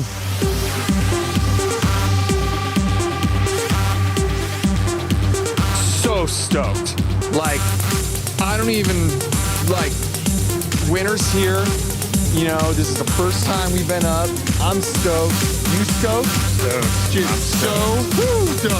Yes. I mean, it came down last night, what, a good 5 inches? Last night, I think so. Something like that, and a couple feet the day before. We've got a 5-foot base with 5 inches of freshie on top. All right, it's a chilly day up on the mountain, but it makes the hot chocolate taste that much better. Temperatures will start to warm up tomorrow with highs of -11 by Friday. They have received 18 centimeters over the past 5 days, keeping conditions soft and fresh. They want to thank everybody who came out for Family Day weekend and joined the family package and kids ski free on Monday. Both offers continue all season with the kids ski free available Monday to Friday and the family package available 7 days per week. Don't forget about inversion. Exactly. Check it all out at skimarmot.com. Shredding the gnar all day long. Looking for that freshie.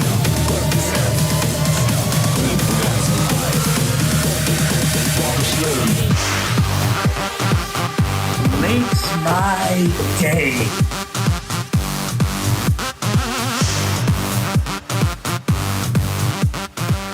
There it is. That's your Marmot Basin Snow Report. Check out skimarmot.com for more details. All right, Celebrini and McDavid back on the ice. Who's going to be in the hangout today? Who's come up those stairs so far, Trev? Who have you seen? I haven't seen anyone. Jasmine, I think. Literally nobody's come up the stairs? It's probably Belsey. Oh, probably Belsey, Jasmine, Tommy, Jazz. and Maddie today. Yeah, that would make sense. It's a Wednesday. It's a Wednesday, right? Make plans to join us today. Tommy and I will be at Westmount Boston Pizza from 11 until 1. I'll be doing Lock Shop. Lock Shop will basically be a Team Canada postgame. And then straight into the oil stream, which will also be more of a Team Canada postgame. As they are out shooting, they're being outshot 4-3 by Czechia. So a good start for Binnington here. 7 minutes in, Celebrini from McDavid. Was there a second assist on that goal? Can we please tell me that was a Cale Makar second assist? Moved the puck up the ice. That would be a glorious start to my day. That's just. And who's this little old lady next to McDavid's dad? Is that Connor's grandma or something? I hope it's a random old lady. You think a random, that would be funny. Celebrini assisted Just by from McDavid. No second assist. That's all right. I'm still happy about it. Still pretty good. Let's dive into the wrap for William Huff. If you want your place to look as good as ours, check them out, WilliamHuff.com. They've been doing it since 1952, so you know they're the best in the biz. Is that Tomaszek? Was Tomaszek?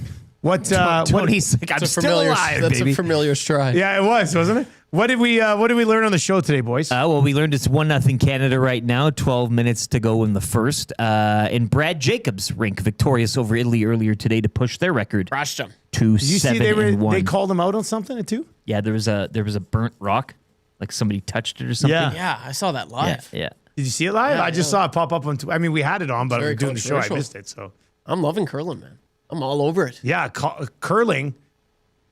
Yeah, no, I was going to try to make a joke there, but it didn't work. That's fine. I was going to try to do something More like- controversial, but curling virtual. Oh, That doesn't yeah, work. that's good. That doesn't work really. You're not going to Royal Pizza.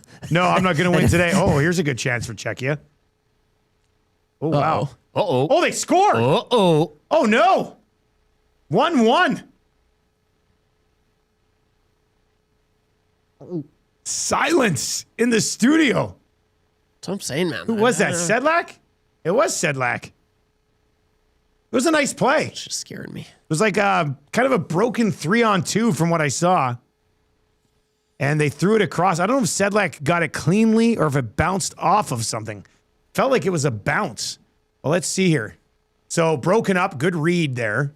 Brought back in over the blue line, found the trailer, and then playing it back across. Did that go off somebody's skate here? This will be a better look at it. No, he got it. They just left Sedlak wide open. Yep. Harley. Yeah, that's not good. Kinnon's line. Not good. Hagel and Marchand. 1-1. We've got ourselves a game. And a nation clenches. Czechia is out shooting us 6-3 right now. The game's tied at 1. So we learned that today. We learned that Czechia bounced back and tied this thing. Pump the brakes a bit here.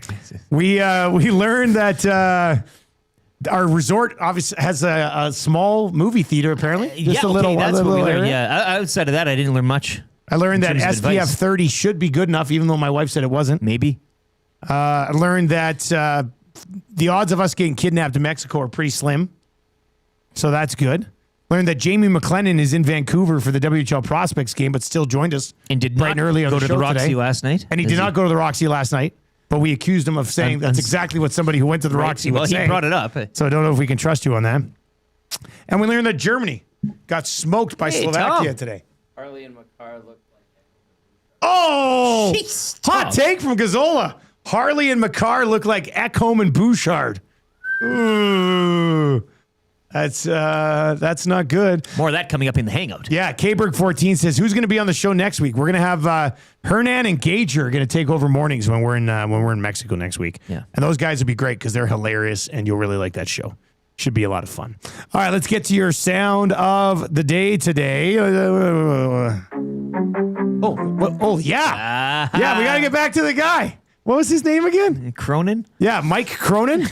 This is the head coach of UCLA. 5'7" with an attitude. After the game yesterday when he asked a question that they didn't like from this reporter. What was your thought in the student section chanting Booker's name? I could give a rat's ass about the other team's student section. I just meant the overall the way that you I would like to give you a kudos for the worst question I've ever been asked. Did you like You should take it. the preparation of the... Do you really think I care about the other No, team's I don't. student I don't section? think you care about the other. Are you raising your voice at me? No, I'm just. Yeah, you are. Yeah, you are. Come on, dude. No reason. Come on. Yes, you are. Everybody's standing here listening to you. Everybody. This is on camera. They can hear you. I answered the question. I could give a rat's ass about the other team's student section. I coach UCLA. I don't care about Michigan State students. I mean, who cares? I will say this, Cronin there, the coach, he's the one who brought it back to the guy. And then when the guy sort of raises his voice to talk back, I mean, kind of a Bush League move to call him out because he's the one who went back at him. I know. No, he totally flips the thing. And then he says, I could give a rat's ass. Power play for Canada. Seth Jarvis drew the penalty, I believe. McKinnon finds McDavid. Well, McDavid's buzzing. Who'd he say? Oh, that was Sid. McDavid just put it on a tee for Crosby right at the slot. And Dostal absolutely robbed him. Can't believe Crosby didn't bury that one. Live bet Canada right now. I'm tied at 1. Caldian Bomber told you Binnington is not the guy. Oh, let's relax, That's you what I'm guys. saying. Let's just. There's a lot of. SBK says, can you imagine if that was Bouchard who left the guy wide open? Mm-hmm. Yes, I can. We've seen it. He probably would have. All right, let's get to your text of the day today for Royal Pizza. Royal Pizza, still the text of the day. A lot of good texts. Around that question that came in. The very first one that I saw that I did laugh, and I know you said some other people came in and grabbed it as well. Yes. But it was Burgerler who said, when Trev asks Craig Button if he wants another link sent to him. Well, I would like to give you a kudos for the worst question I've ever been asked. Because, of course, Craig Button wants the link sent. He texted me yesterday after the show, said he owes us one. Asking for the link. Yeah. Oh, McKinnon into the slot to Reinhart. Little tip on goal. Dostal stops him again. And Canada, Czechia tied at 1. The Hangout will keep you up to date on this. as they work their way through their show today. Turn on autoplay on YouTube. You can continue listening on TuneIn or iHeart. If you want to grab a bite to eat for lunch today, Tommy and I will be at the Westmount Boston Pizza for the Lock Shop and the Oil Stream as well. So pop on by, come in after the game. We can chat about it, grab a bite to eat. Should be a good time. What's this, Canada going to a second power play unit?